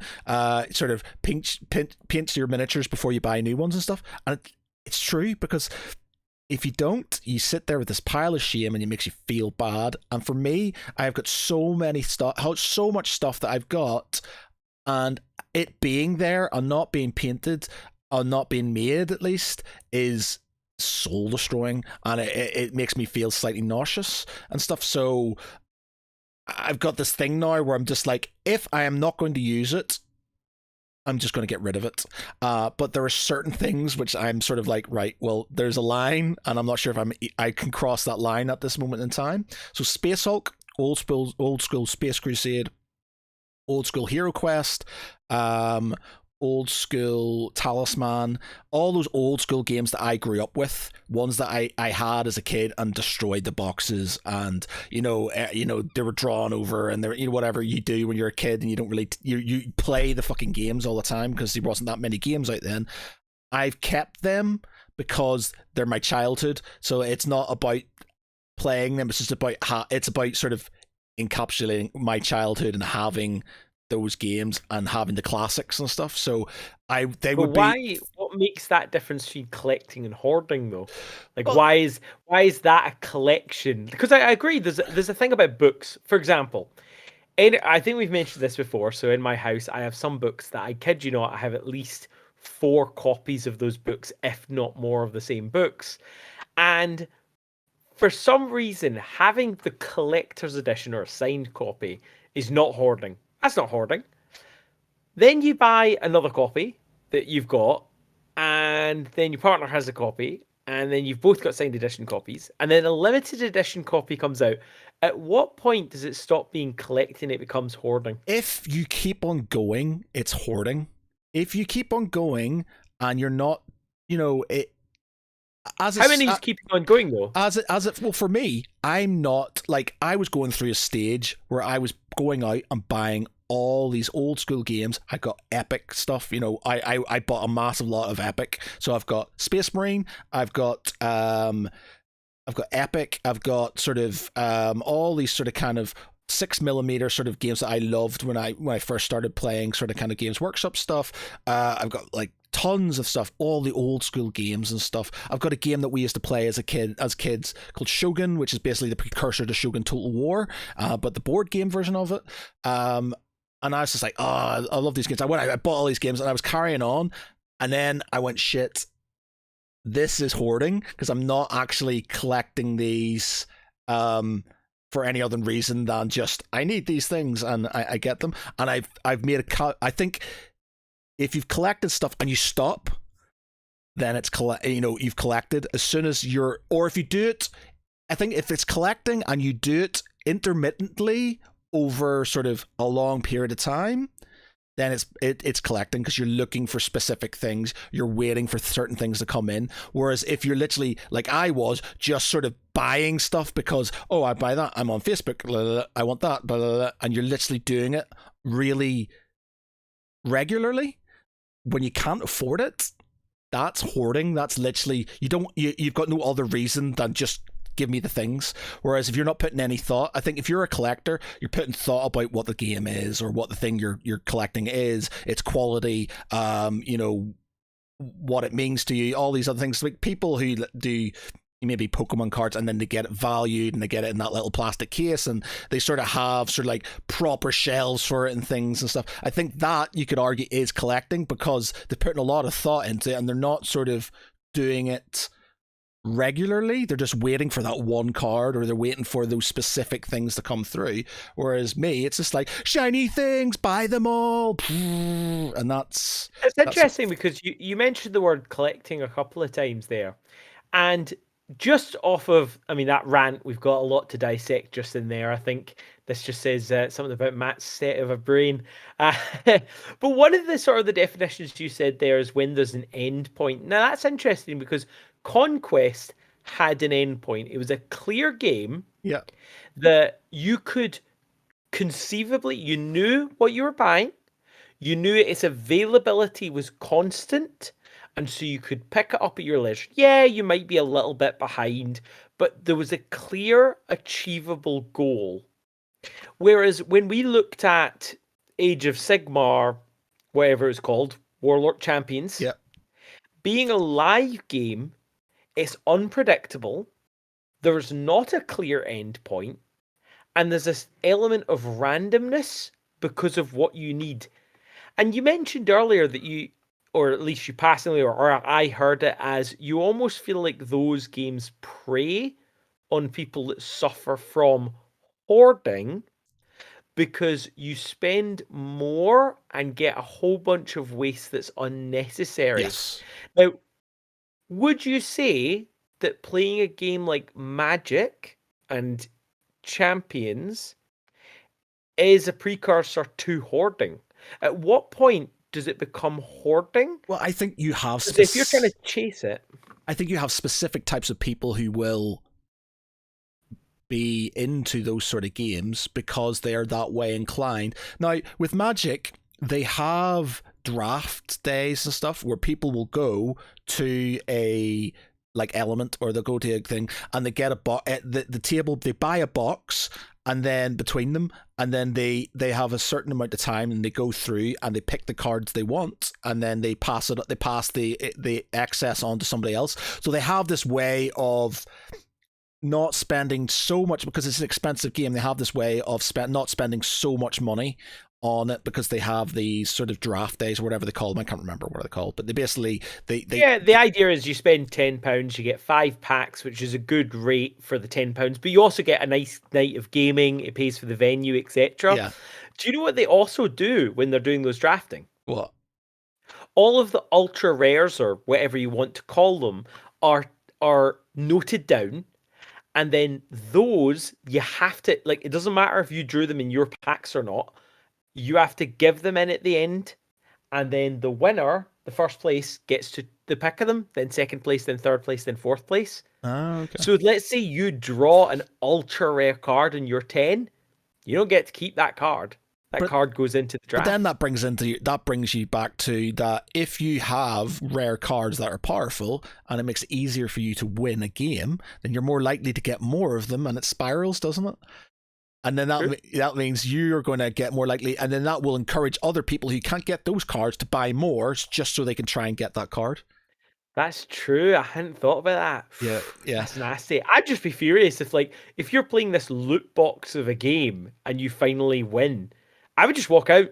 Yeah, I don't even care if I would get banned. I've got loads of friends got a 500 card game who have folders and folders of Magic cards, some of which are just obsolete now. You can't use them and stuff. And they spent a lot of money collecting these things, and they had to stop because it was just getting bad for their wallets and their health and stuff. And it's one of these things.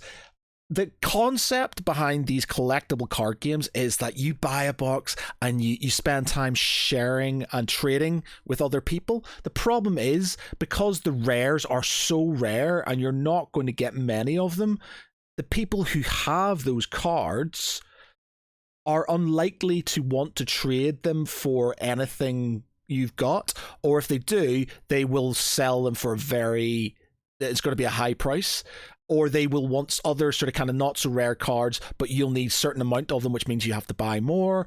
And personally, I just think it's, the game, I've played it once or twice. It's a good game. Don't get me wrong. I enjoy it, but it seems to be pay to win, in my opinion, a lot of the time and stuff, because you have to have a certain amount of money to get a certain amount of cards, or have a very active group of people that you can sort of trade with to get specific cards, or there's a non-starter.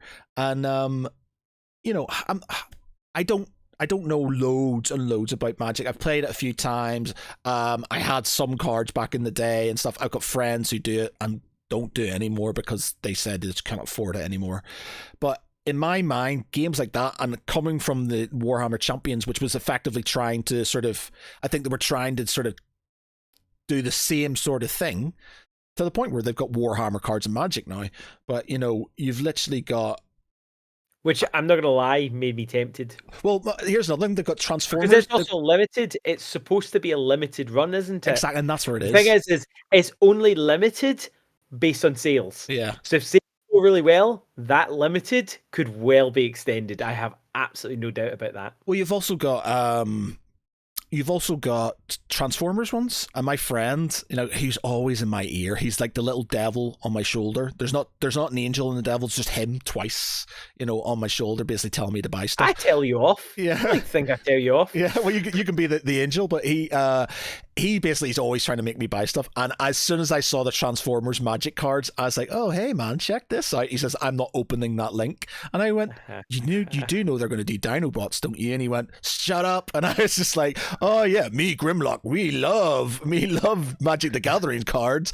And I was just like, oh man, it's going to be an absolute nightmare. And he was getting really panicky about it because it was just like, he really wanted these Transformers cards, but he didn't want to get back into Magic the Gathering because, you know, for reasons. And it's bad that if you've got people who are that reticent to play a game because they know they'll get addicted to it, that it's like there's definitely something that's bad about it. It's a good game. The concept of being able to trade with your friends and stuff, that's a good idea, you know, and I've done trading before, but because there's people like me, and there's more of them than you think, especially in games that we play, a lot of people have addictions. If you've got a pile of shame, you've got an addiction. It's it. They are more likely to go out and buy more of these things. Oh, hang on. Whoa. You can't just gloss over that. Did you just say, if you have a pile of shame, you have an addiction? Yeah. Now, we just clarify that. Let's say I've got a small pile. Are you defining it as if you give yourself the term pile of shame, that's when you're saying you have an addiction? You're not saying that if someone has a pile of unbuilt sprues, they have an addiction. Are you saying only when they classify it as soon as you know, and you know, I think anybody who's watching this at the minute, or listening to it later, if you know deep down you have a pile of shame which isn't going to be made or painted anytime soon, that's a part of addiction. That is addiction. I have got a black box upstairs of old Space Wolves stuff, literally an entire B&Q container full of sprues, and I'm never ever going to build those ever. Put 5 aside. I'm doing a Space Hulk, a Space Crusade repair the box. I got a box for $5 from a car boot sale, and I want to replace the 5 Space Marines, but I want to use like more modern models. Okay. So I want to have the Space Wolves. I want to do that. I'll buy 5 Space of them. Space Wolves were in Advanced Hero Quest, not Advanced Space Crusade, not in Space Crusade.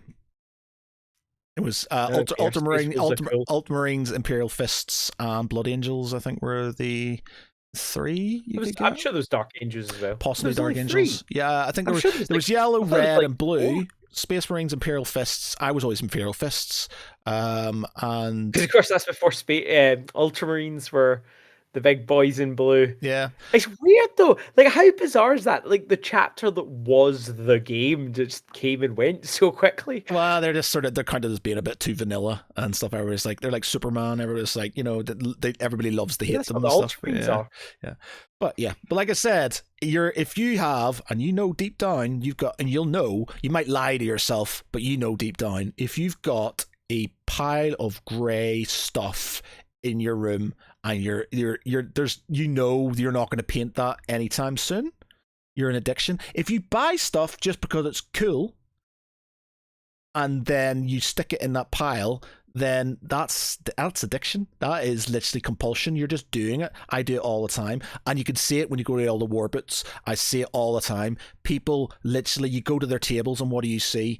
You see sprues, or you see black miniatures that have just been coated and stuff because they they had to have them, and then there's no sort of like very seldom do you get the painted armies and stuff. Like, don't get me wrong, you do get painted armies, but it's literally they've bought a thing and they don't need it, or they've just had to have it. It was like me. I bought, when the new tanks came out for the new Primarchs tanks, I bought 3 of them. I'm never going to use them, and then I sold them at a loss because I built them. I put Space Wolf stuff all over them, and I went, I am never going to use these. And then I just sort of, I painted them black, and I just went, oh, gone, sold them. Same, I've got piles of Space Wolf stuff, and I'm just like, I don't know. I've got, the only things I'm kind of keeping is stuff I've actually painted. So I've got Custodes army, which I've painted 2 Telemon, and I've got some bikes and stuff, and they're not actually badly painted, so I'll keep those because I've made effort and I've painted them. But there's a load of stuff in there which is currently unbuilt. I've got a converted guard army, Praetorians, so like I've used sort of they're nice. That's a project of love, though. You are slowly working on that one. Yeah, I do actually have a unit of, so I've given the elites bearskin hats. So the normal guys, so the normal troopers, the veterans have bearskin hats because they're elites. The normal guys have Rourke's Drift colors. So if you look at the regiment, the Welsh, I can't remember, Fusiliers, I think they were fighting at Rourke's Drift. They have green lapels. So I've given my guys green lapels and green sort of kind of cuffs and things like that because it ties in with the Rourke's Drift thing and stuff. So it's all like, colonial sort of thing. So I was kind of going along that thing, and I have converted a load of Rough Riders from the Gene Stealer cult bikes and things like that and stuff like that. So I've made them at least. That sounds really cool. That's a project a lot. Yeah, and so again, that's not something I'm sort of super worried about, but it's just the things on sprues that are sat there and have been sat there for years and years and years, and it's just, I'm never going to get to these things and stuff. There's other things I have that I am more likely to start painting these busts and stuff I've got because they're one-offs and I don't feel like I need to batch paint, whereas all of these Marines and things like that, especially now that space, firstborn Marines and stuff aren't likely, and because my love for the game is starting to slowly dwindle, I'm just like, I'm not gonna do this. So if you've got let's play a little game. Let's play a little game then, right? It's called hobby or collecting. Okay. Now, do you want to go? You go, I go, you, I go, or do you want me to do like hoarding? Are you being hoarding or collecting? Hoarding or collecting. Yeah. So we'll do like a reasonably rapid fire. Do you want to go? You go, I, you go, you, I go, or do you want me to do like? You can do. I don't know what you're talking about, so you can do the example first. So basically, I'm going to tell you something. Like I'm going to tell you a situation, and you're going to define it as hoarding or collecting. Okay. Do you want to take turns, or do you want me to do like 5 in a row? Give me one first, and let me see what you're saying. Okay. So, in Warhammer Fantasy Battle, 1,500 points was, people would say that you would play 2,000 points. 1,500 points would be a reasonably sized game. It would be an achievable game that you'd play in a couple of hours. Okay? So I had 1,500 points of ogres. Then new models came out. Then I got some more models. I ended up with 100,000 points of ogres.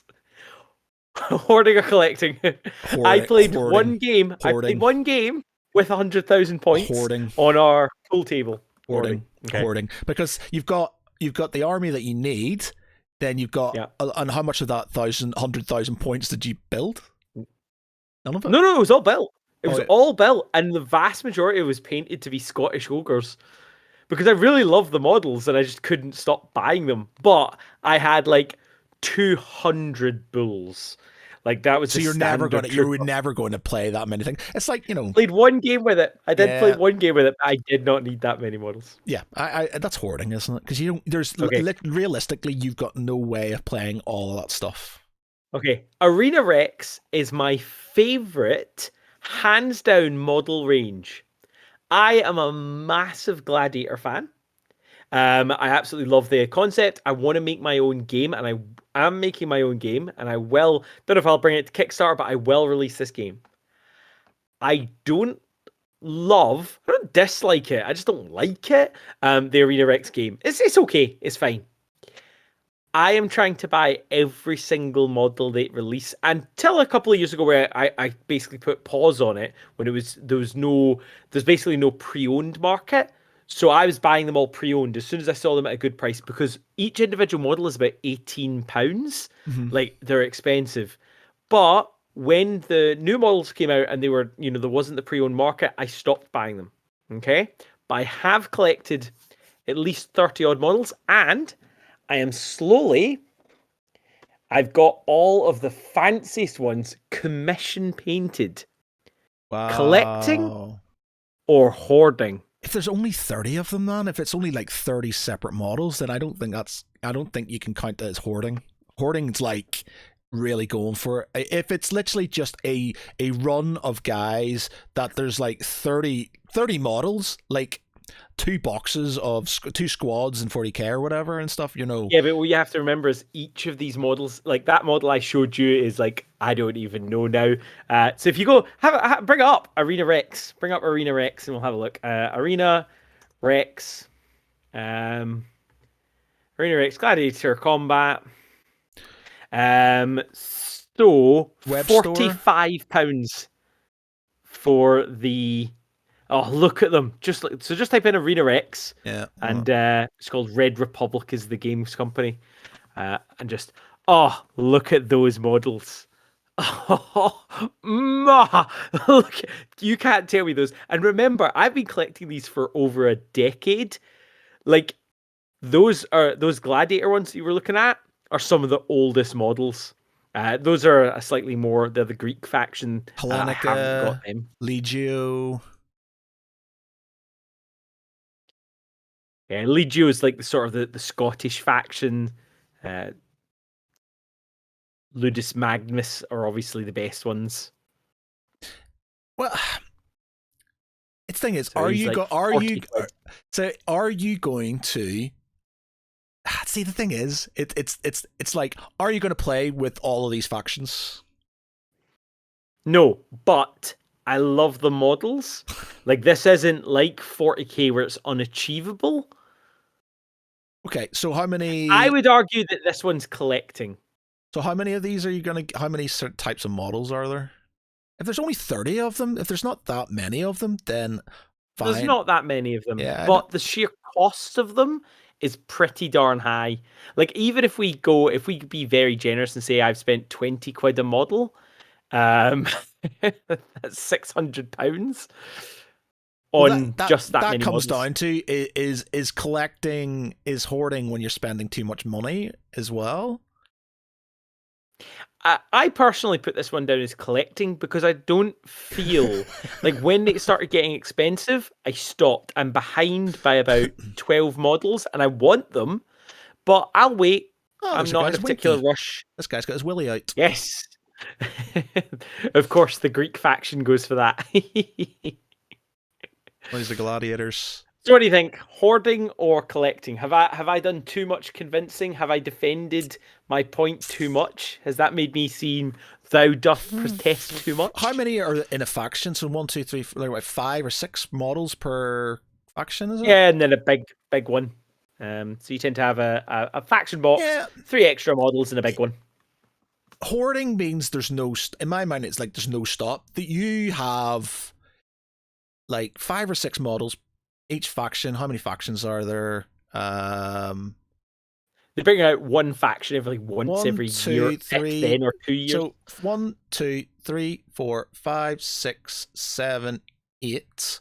8 factions at say 5 models per faction. Is there about 5? It's probably a bit more like 8, maybe. So we'll say 10 with a big guy or whatever and stuff in total, maybe 10, shall we say, conservatively? Okay.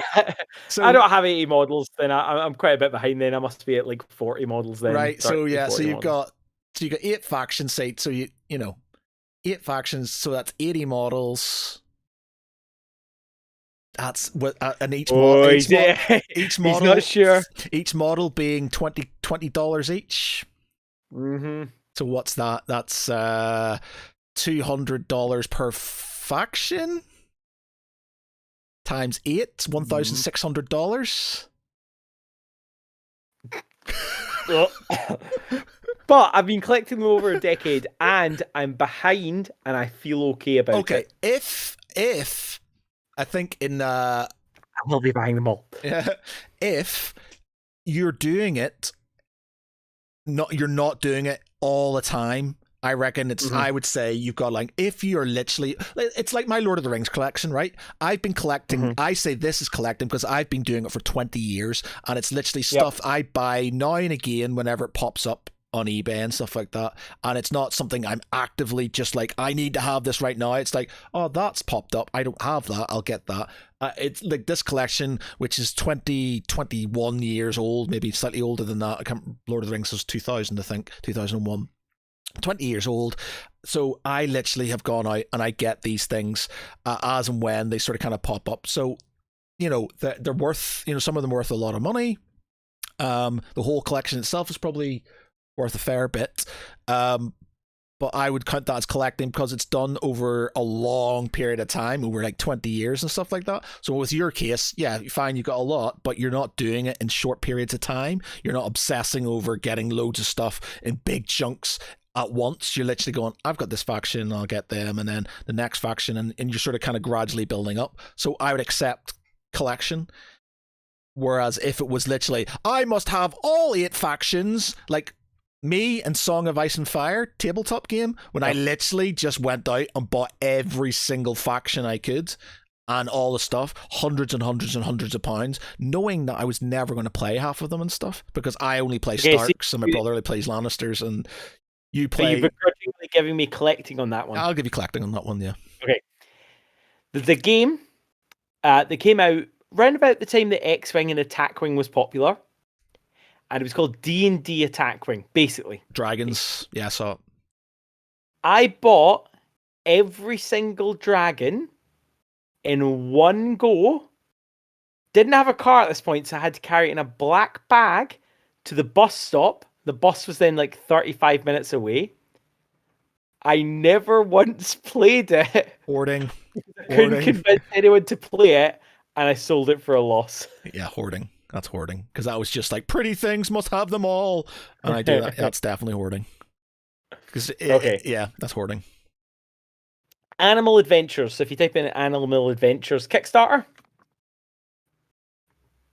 we're doing this not to sort of show off. We're trying to help you understand whether what you're doing is hobbying or collecting. Because I find some of these hard.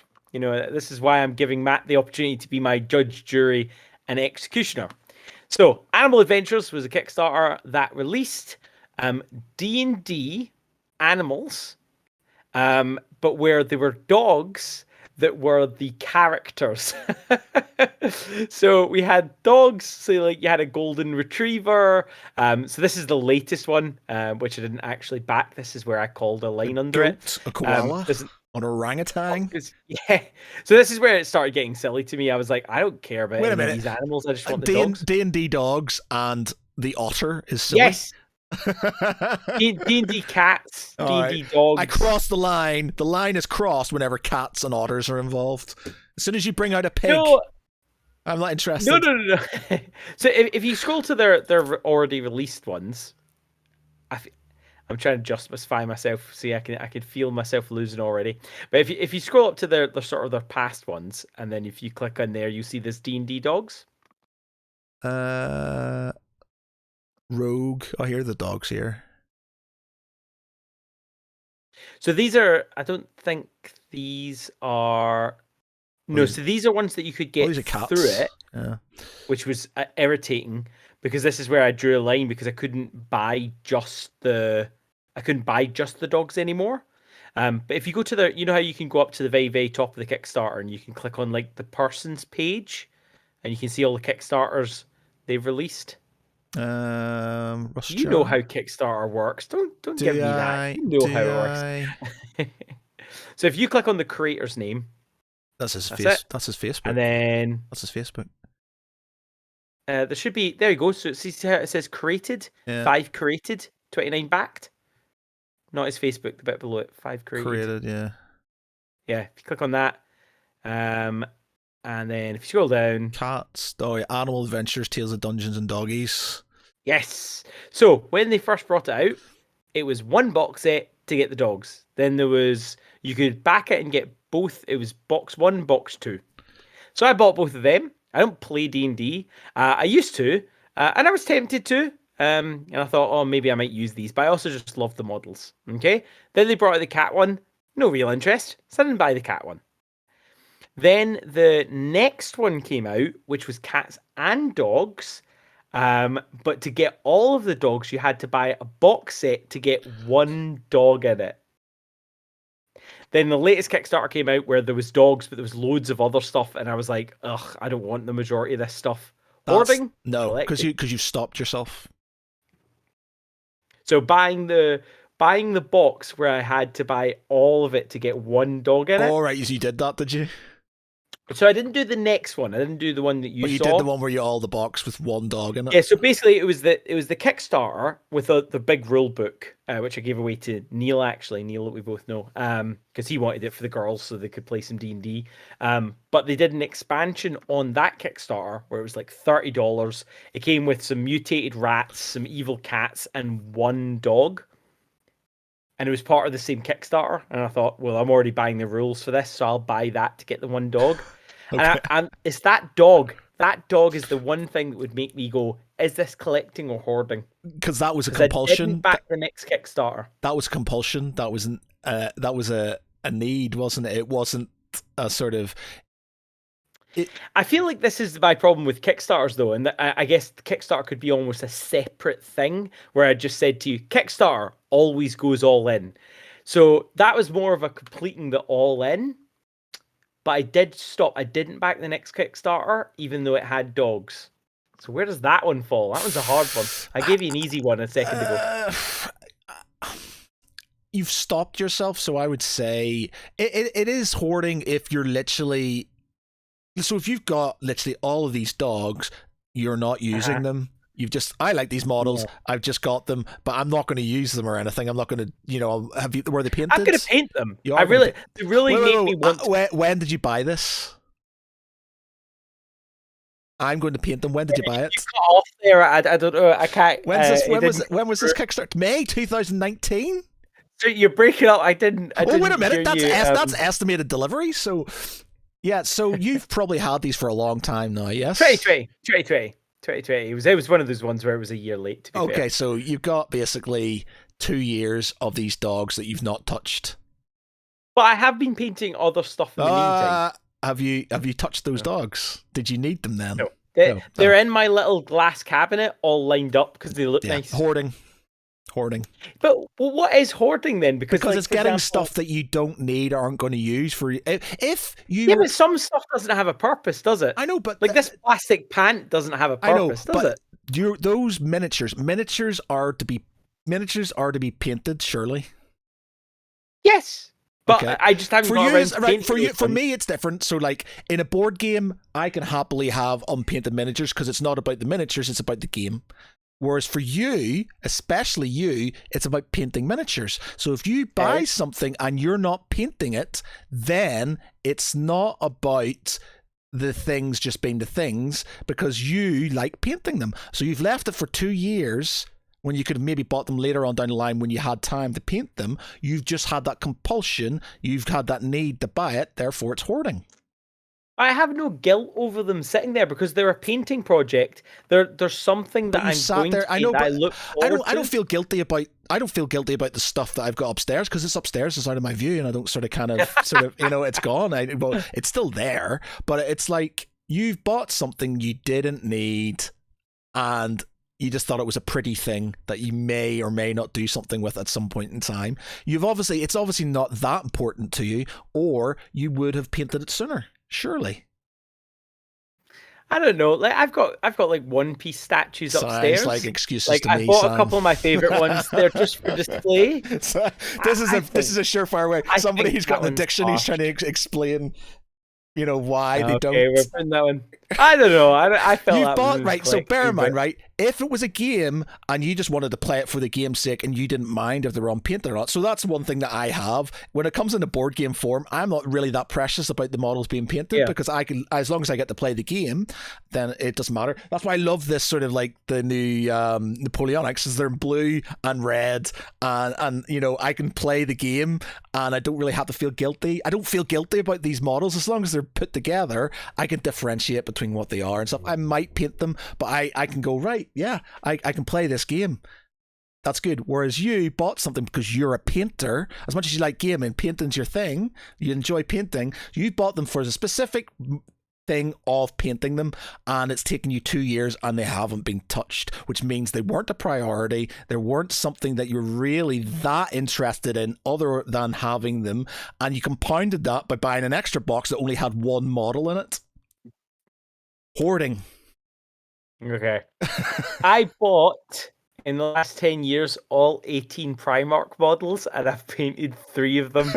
Hoarding, because I've thought about the same thing. I've only got one Primarch model. I've got a Forge World Lehman Russ, and that's it. I've got one. But I have done that. I could get all of these. I was like, I'm never going to paint all of these, so I stopped myself. But that's hoarding. Okay. I got for a birthday well, in fact, this one could almost be for any book series that I read. When I read a book series and I listen to a book series like such, I want to make a little diorama about it. Now, I did make... listened to and read the book about Traitor and the Alien, and I made a cool diorama, which I'm really happy about.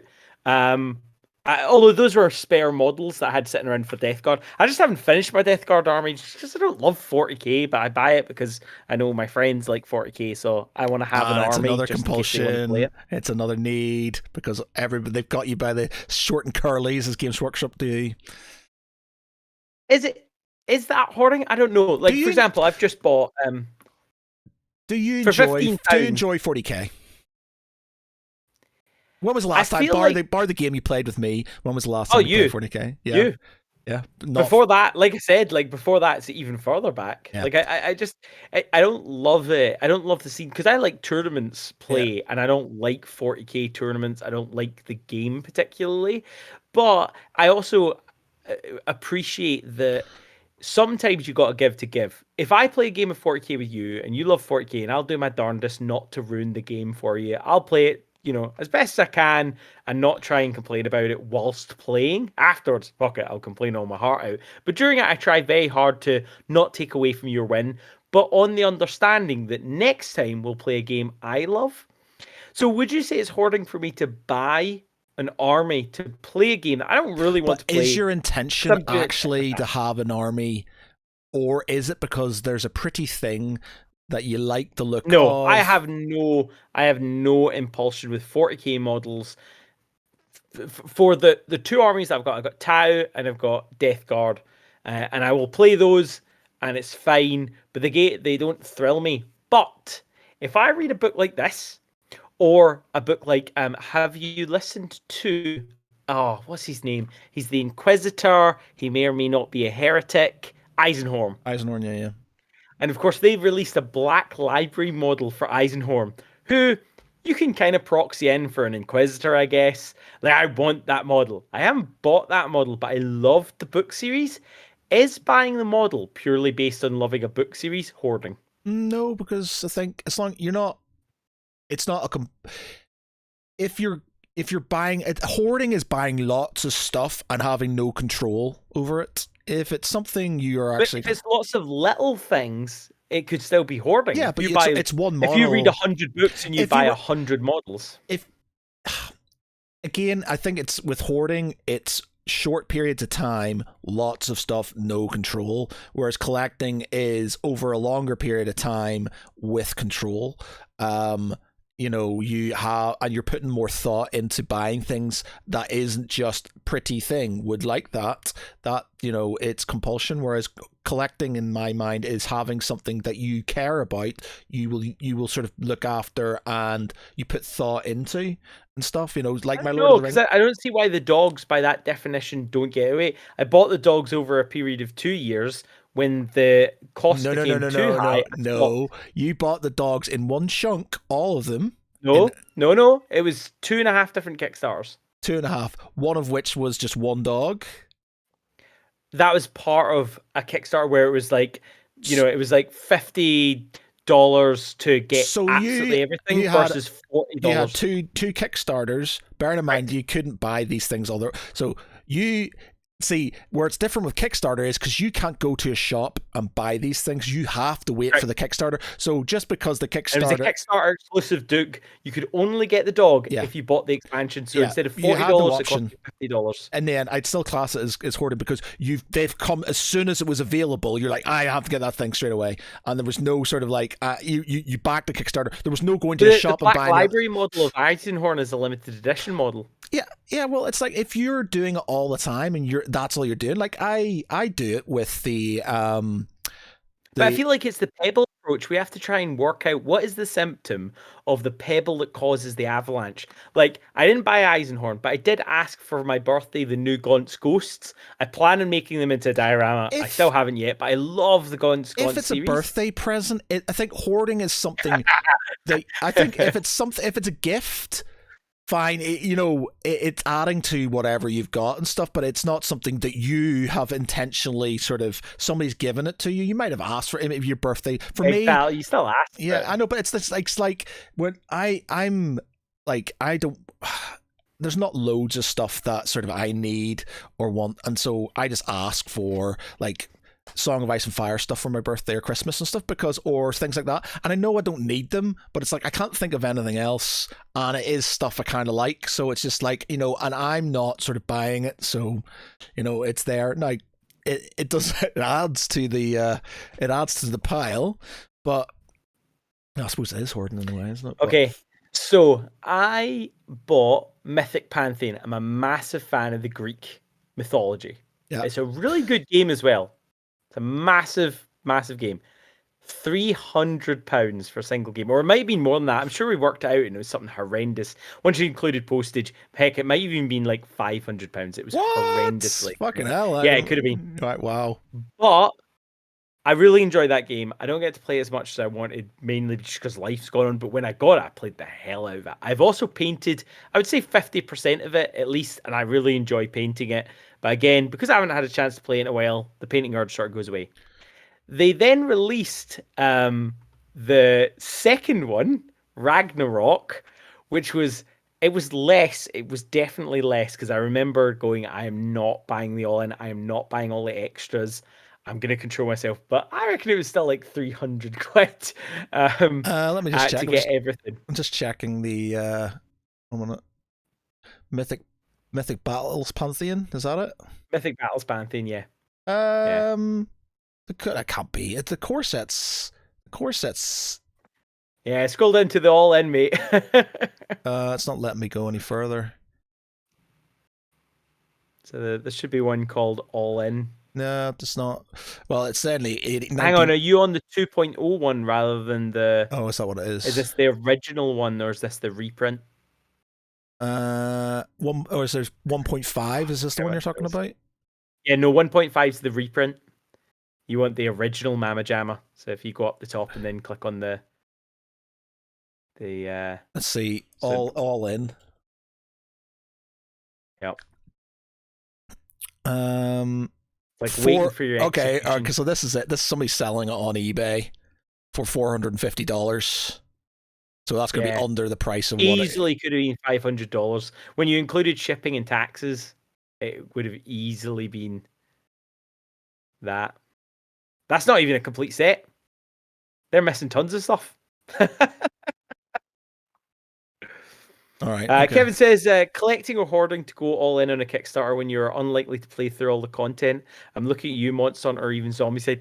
Kevin, I absolutely agree with you. I bought Zombicide 1, Zombicide 2.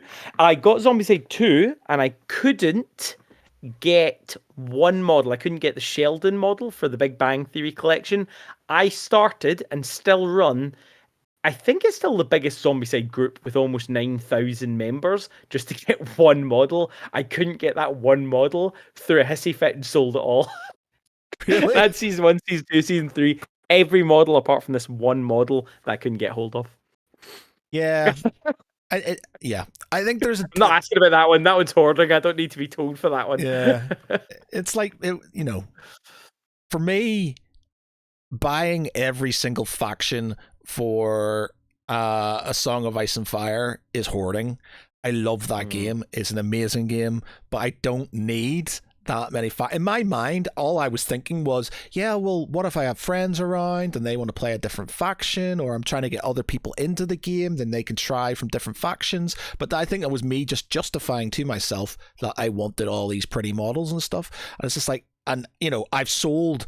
I gave you my Grace. Great Greyjoys. I sold my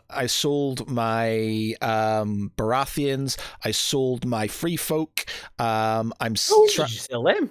Was that the latest carpet? No, on Facebook I sold them. I'm currently trying to sell my Night's Watch. I'm keeping the Starks because I sold the Night's Watch when they were still number one. Yeah. People would have bought them then. I'm keeping Starks because I play Starks. I'm keeping the Lannisters because my brother plays Lannisters. And we actually. And how did you feel when someone bought them? Yeah, or what was the hardest thing after they bought them, or making the decision to sell them? And did you regret it? How do you feel about it now? No, I don't regret it. This is the thing, once you've got rid of these things, and if it has no effect on your life or your feelings, you've done the right thing. I sold a load of stuff, and in the last Warbit we had, and there's one in January next year. I sold £1,500 worth of stuff. Now I understand, like, there was a lot of stuff that I got rid of, well cheaper than it should have been, but I sold a fair bit, and I didn't mourn any of it. Not one bit of that I'm bothered about. Because do you think that's a symptom of hoarding? The fact that you could let go of it and you didn't care? Yeah, exactly. And do you know what it was? My dog helped me think about this. As much as more recently I'm going through this whole thing of like, I need to wise up, ADHD and stuff. I'm just I'm too impulsive and stuff. My dog, usually I'd lock the other door in the room. I forgot to close this one. His nemesis walked past the window. He charged through underneath the table, jumped up onto the window ledge, and when he gets frustrated at other dogs, he chews on stuff. And he chewed on a load of my knights that I had lined up in the window, which I had made, and some of them I'd actually painted. And as much as like annoyed that he'd come in and he'd chewed stuff up, I wasn't bothered about the models. Him destroying them and me literally using them to make scenery with, and then binning the other ones and then selling some of them, I was just like, I'm not bothered in any way, shape or form. It didn't affect me because I hadn't used them I played them twice. I played them in a tournament once, and I played the Knights against my mate. I bought them because he was beating me with his Necrons all the time, so I bought them then. So it didn't bother me, and I think deep down, if you've got stuff in a pile of shame or in the back of a closet or sitting on a shelf, and you forgot about it, or you just haven't seen it for ages, and you got rid of it, it's hoarding. And that, and that for me is a big thing. It's like, I'm getting rid of a load of stuff because I don't need it. I'm never going to play it. I'm not going to do it. And so I'm trying to get through it. I've got New Year games coming in. If I'm going to get this thing, if I get a new game and I've not played it within a year, it's getting sold. And it's going to, it's just going to go.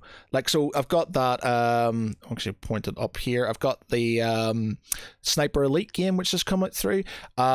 If I don't play that, when did I get it? 3 months ago. If I don't get it, say by the end of next year, I'm going to sell it as well, if it's not played and stuff. It's all well and good. I mean, it's great that you're, almost predicting that you're going to not have a bond with the game and planning on getting rid of it already, but that feels like dabbing a wound and not dealing with the cause. It needs to be. You need to. So, you have to be. Like, I find myself going through Kickstarter and going, "Oh, that looks cool," that looks fancy. I'll buy that with no sort of like compulsion other than Why are you on Kickstarter? What is there not? I'm not doing Again, I haven't done it recently. It's just like because right. my Facebook pops up now. The only reason I bought the bloody Dune game is because it popped up on my Facebook and it kept on going, oh, look, pretty models. And to be honest, it is a game I would play. So it's not a massive sort of kind of, I know I would play that game. It is because it's if I open up, if no. If I open up the Kickstarter, don't you dare open up the Kickstarter. If I open it up now and ask you to tell me about the game mechanics, will you be able to tell me about the game mechanics? Did you honestly do that? And I'm not doing it, mate. I just wanted to make this absolutely clear. I am not doing this to criticize you. I'm doing it to criticize myself.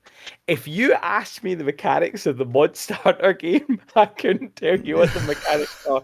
Now, admittedly, there is Steamforge. I did enjoy Dark Souls, even though a lot of people had problems with it. And I actually liked Horizon Zero Dawn. Again, I may or may not have bought that because of the models. So I kind of have an idea, but this is just justification. I bought that without ever reading the rules. Is that a symptom of hoarding? Well, that's it. So it's that game, Steam Watchers. I bought it simply on the basis of the way it looked and the idea in my head of how it would play.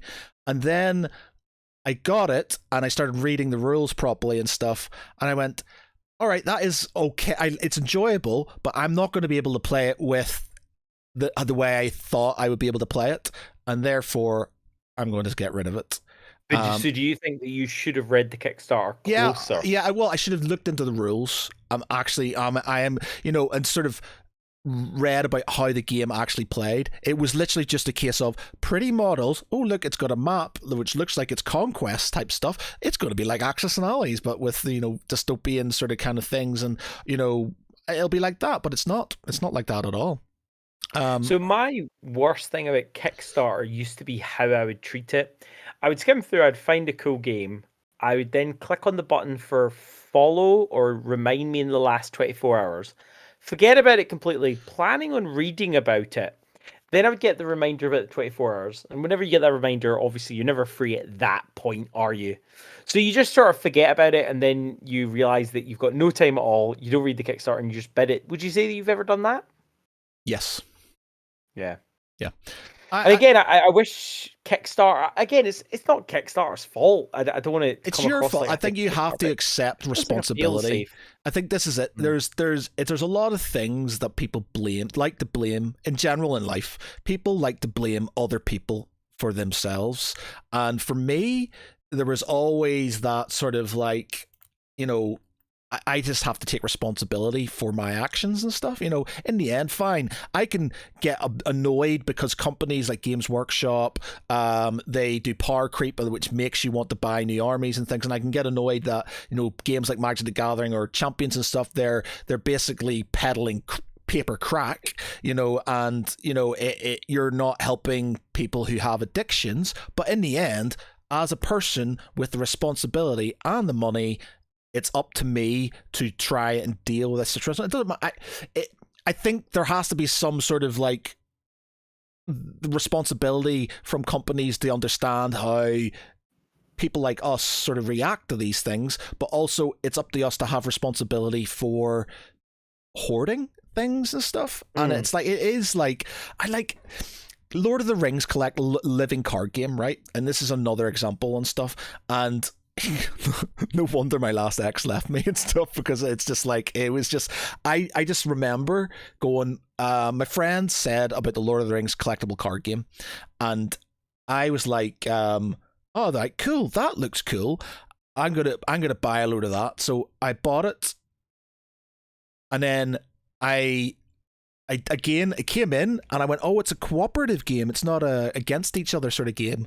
And that's sort of like, oh, right. So why did I buy that when I'm not really into games like that? Okay. It's Lord of the Rings though. I love Lord of the Rings. And I started buying everything.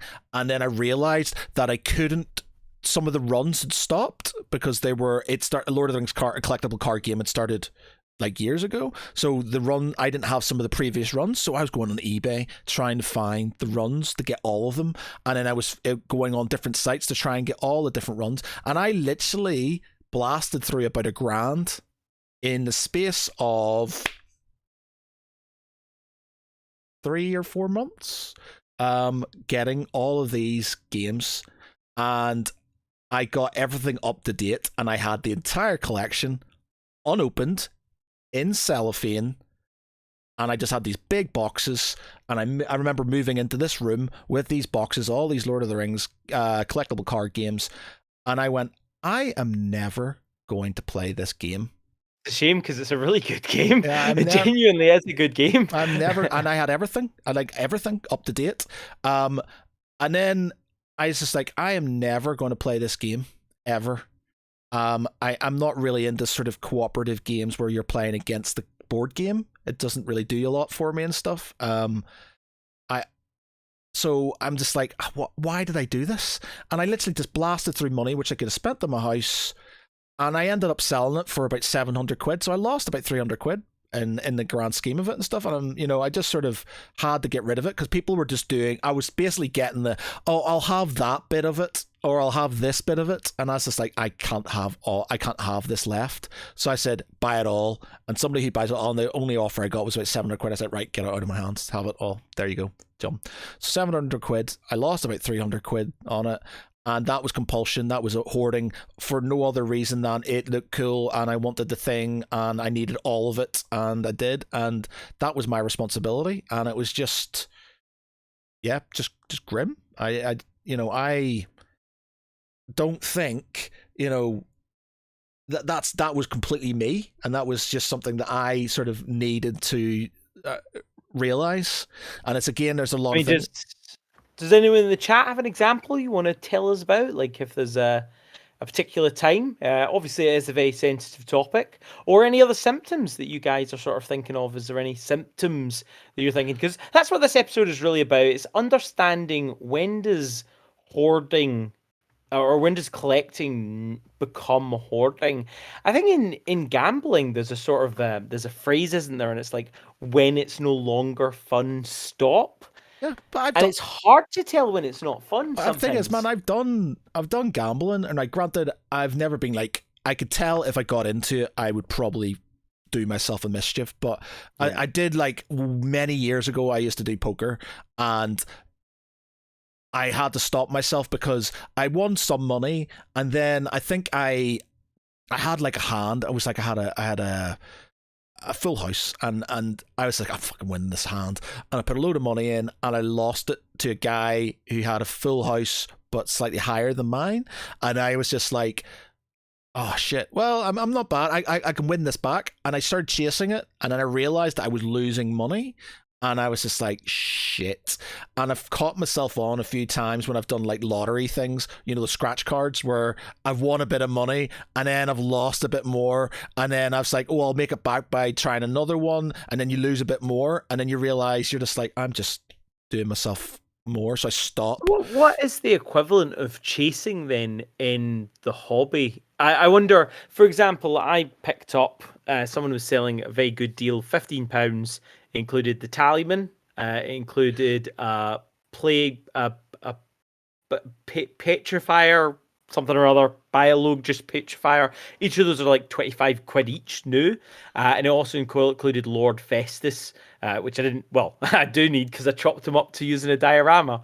Now, would you say that chasing in our hobby is buying £150 of army to get a good deal on £90 of it? Would you say in a way that's chasing? Yeah. Does that make sense? Yeah. You spend more money to save money, but are you saving money? Yeah. My friend once said to me, I showed him a thing on eBay that was £100. It was a really good deal on Lord of the Rings stuff, and I had a bunch of Lord of the Rings stuff he want. And he said to me, Sam, I'd rather spend more money and get just the stuff I wanted than have the crap that's in there that I don't want, that I'm never going to do anything with, because I'm a lazy and I can't be bothered selling the extra. So it was a really good deal, but he didn't want to buy it because he was like, no, because then I'll have tons of stuff. It's worth pointing out, Chris is not a saint either, because he bought, do you remember the Star Wars board game? Imperial Assault. Yes. I've got Imperial Assault. I've got a load of Imperial Assault. You don't have a lot of Imperial Assault. The box I can easily sit in is in his house and has been in his house for about 4 or 5. No, in fact, before I moved here, 7, 8 years, all unopened, every blister in one shot, like 300. Now, don't get me wrong, he got a really good deal, and that box is now, don't gloat, Chris, is now worth a lot of money because a lot of those are no longer available to buy, and all of his are primo mint in condition. But that is still hoarding. Don't tell me he bought that as an investment, because you can almost argue that anything's an investment if you hold on long enough. He just got lucky in that, though. Well, Kevin McCall in the comments says, I got 2 of everything of the Imperial Salt in hopes some would want to play Skirmish. Yeah, 2 of everything. Like, I've got all the expansions from Imperial Salt, and I've got probably one of all the sort of kind of... and it's the same with Descent. I've got one of everything, but I play both of those, and it's just sort of well, we had a Descent campaign, and we did have a Descent campaign, and I played Descent after that with my brother and stuff, so I play the game. Imperial Assault was the same. I had a campaign with my friends and stuff, and we've got intention to play another campaign, so it's there. But again with board games, I don't sort of, with miniatures, I'm not really sort of precious about them and stuff because they're a board game and it's something I play. But yeah. And Kevin, if you don't mind me asking, I mean, I think you've done laughy faces there, so you obviously sort of are jokingly / accepting that that's hoarding. Are you planning on selling half of those? Are you gonna like sort of let some go? Like, have we convinced you? Has this podcast convinced you to maybe have a little look and decide, do you need every single character twice? Obviously, keep some of the good ones like Darth Maul and Jar Jar Binks. In fact, no, that sounds like it's a joke because Darth Maul is my favorite. In fact, let me show you something. This is I didn't throw these away, but my mum brought them to me last time we were up. One is an amazing portrait print of an actual painting they've got, but the other one makes me laugh. Oh, he's buggered off. And my cat's kicking off now.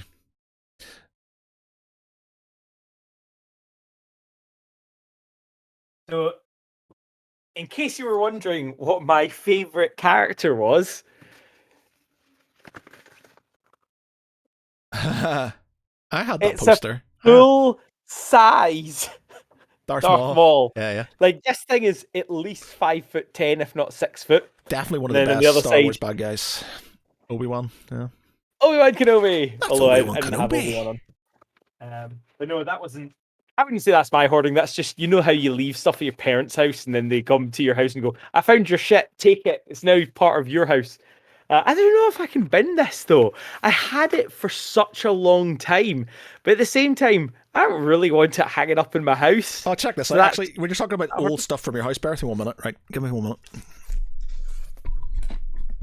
But this is something my parents actually have the original painting of this, and they gave me one of the limited edition prints.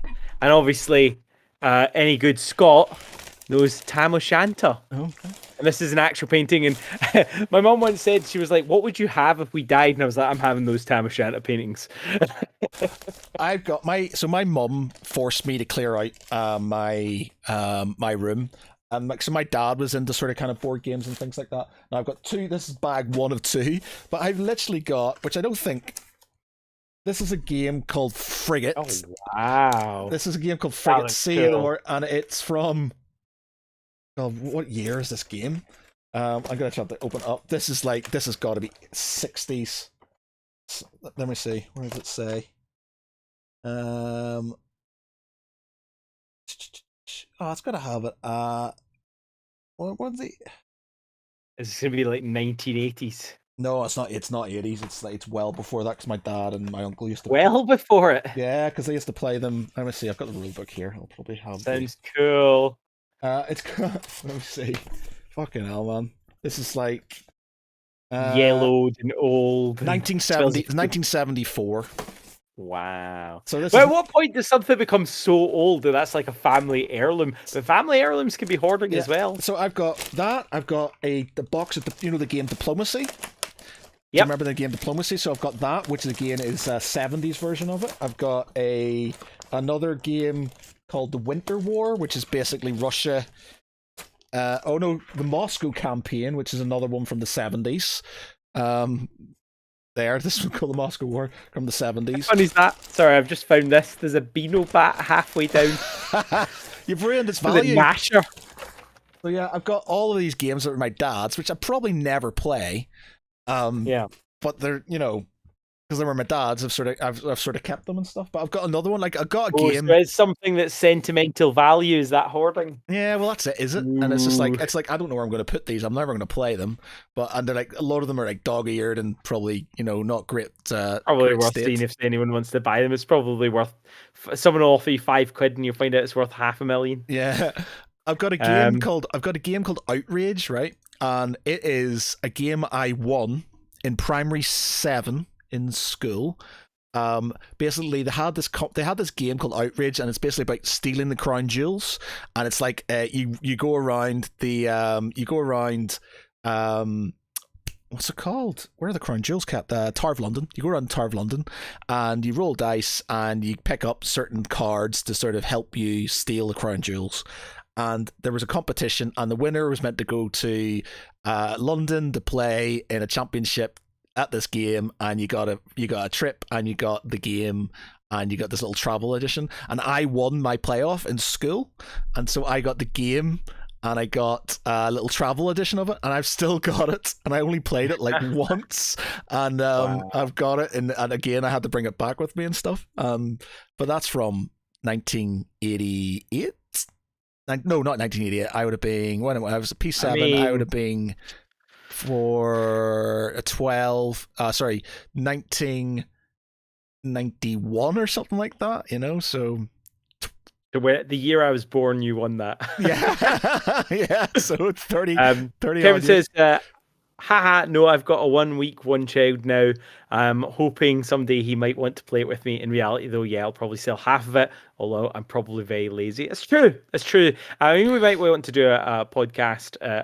We want to do a cheerier podcast in between. We're going to rate war games, I think it is. We're going to argue over our favourite 5 and who's right and who's wrong. Matt is obviously wrong. He's going to choose a bunch of World War II crap. Fighting words. Yeah, fighting I think a podcast about hobby laziness would also be a good one. I'd love to chat about that because there's definitely a lot of things like that. Kevin also says, think ye may buy the oars the dway, Robber Tamo Shunter me. Absolutely. Say what? Right, so let's summarize this up. When is something hoarding or is it collecting? Does it have value to you? If your big ass dog would eat it and you feel nothing if you're dead inside, it doesn't mean anything to you, you're hoarding. The cost to you. Can you afford this mentally and financially? If the answer's no, it's hoarding. Speed of collecting. How rapidly did you achieve this? Have you considered it? Have you thought about it? Do you need it? If you get it in a very quick time, you haven't taken the time to appreciate it. Unachievable goals. Is it too much? If you can't face this project, it's hoarding. It's too much for you. You don't need it. Time to value. If you're going to get something and it doesn't have sentimental value and it doesn't have a reason, you're not going to have time to use it, it's hoarding. Do you feel guilty for having it? It's hoarding. Do you consider it shameful? It's hoarding. Do you really need something with a burning passion? It might be hoarding. Yeah. Anything have I missed there, Matt? No, I think you're pretty much very, very well put, Sam. I think that's pretty much everything. I think you will get to a point where that if you have something and you'll get that compulsion where you feel like you need it, but you don't really need it. The litmus test is if it's gone, would you actually miss it? I know part of you at the time. So if somebody had told me, you need to get rid of those knights, I'd be like, well, no, I need them. I like those knights. I want them. But as soon as they were gone, I was like, yeah, I don't care. Didn't really care about them and stuff. And so it's that you need to sort of see what your future self without them would say. Are you honestly going to be that bothered that they're gone, or that thing is gone? Have you bought them on a whim or just because you needed it? Then that's probably hoarding. If it's something you're buying over time, you've put a lot of thought into it, you're doing research into it, that's collection, you're thinking about it. My Lord of the Rings collection, it's 20 odd years and it's been bought over 20 odd years, and not in big chunks, just literally as time's gone on and stuff. And I put thought into it and what I need and stuff like that. My Games Workshop addiction and board games and things like that, they're literally just, it's compulsion most of the time. It's just like, I need the thing, I buy the thing. So yeah. Incidentally, if any of you have the solo Gimli from the Helm's Deep collection of the collectible miniatures, do let Matt know, because that one genuinely is weighing on his brain. Oh yeah, it's the Lord of the it's the Lord of the Rings. It's the Toy Biz Lord of the Rings in the Half Moon box. Lord of the Rings Gimli. It was originally released in Australia only, I think, on New Zealand maybe. I can't get it anywhere. It's worth a lot of money. I will, happily take that off your hands. Well, from myself and Matt, thank you so much for over 1,000. We do love doing this. It's always flies by. I hope that you have at least thought to yourself, do you need help? Ask someone. If you're not sure, ask someone, talk to a friend, talk to a family member, talk to a hobby member. Don't talk to a facilitator. I mean, you can message me or Matt, but we ain't we're trying. We're trying though. Yeah. But thank you very much for joining us, and have a good one. Bye.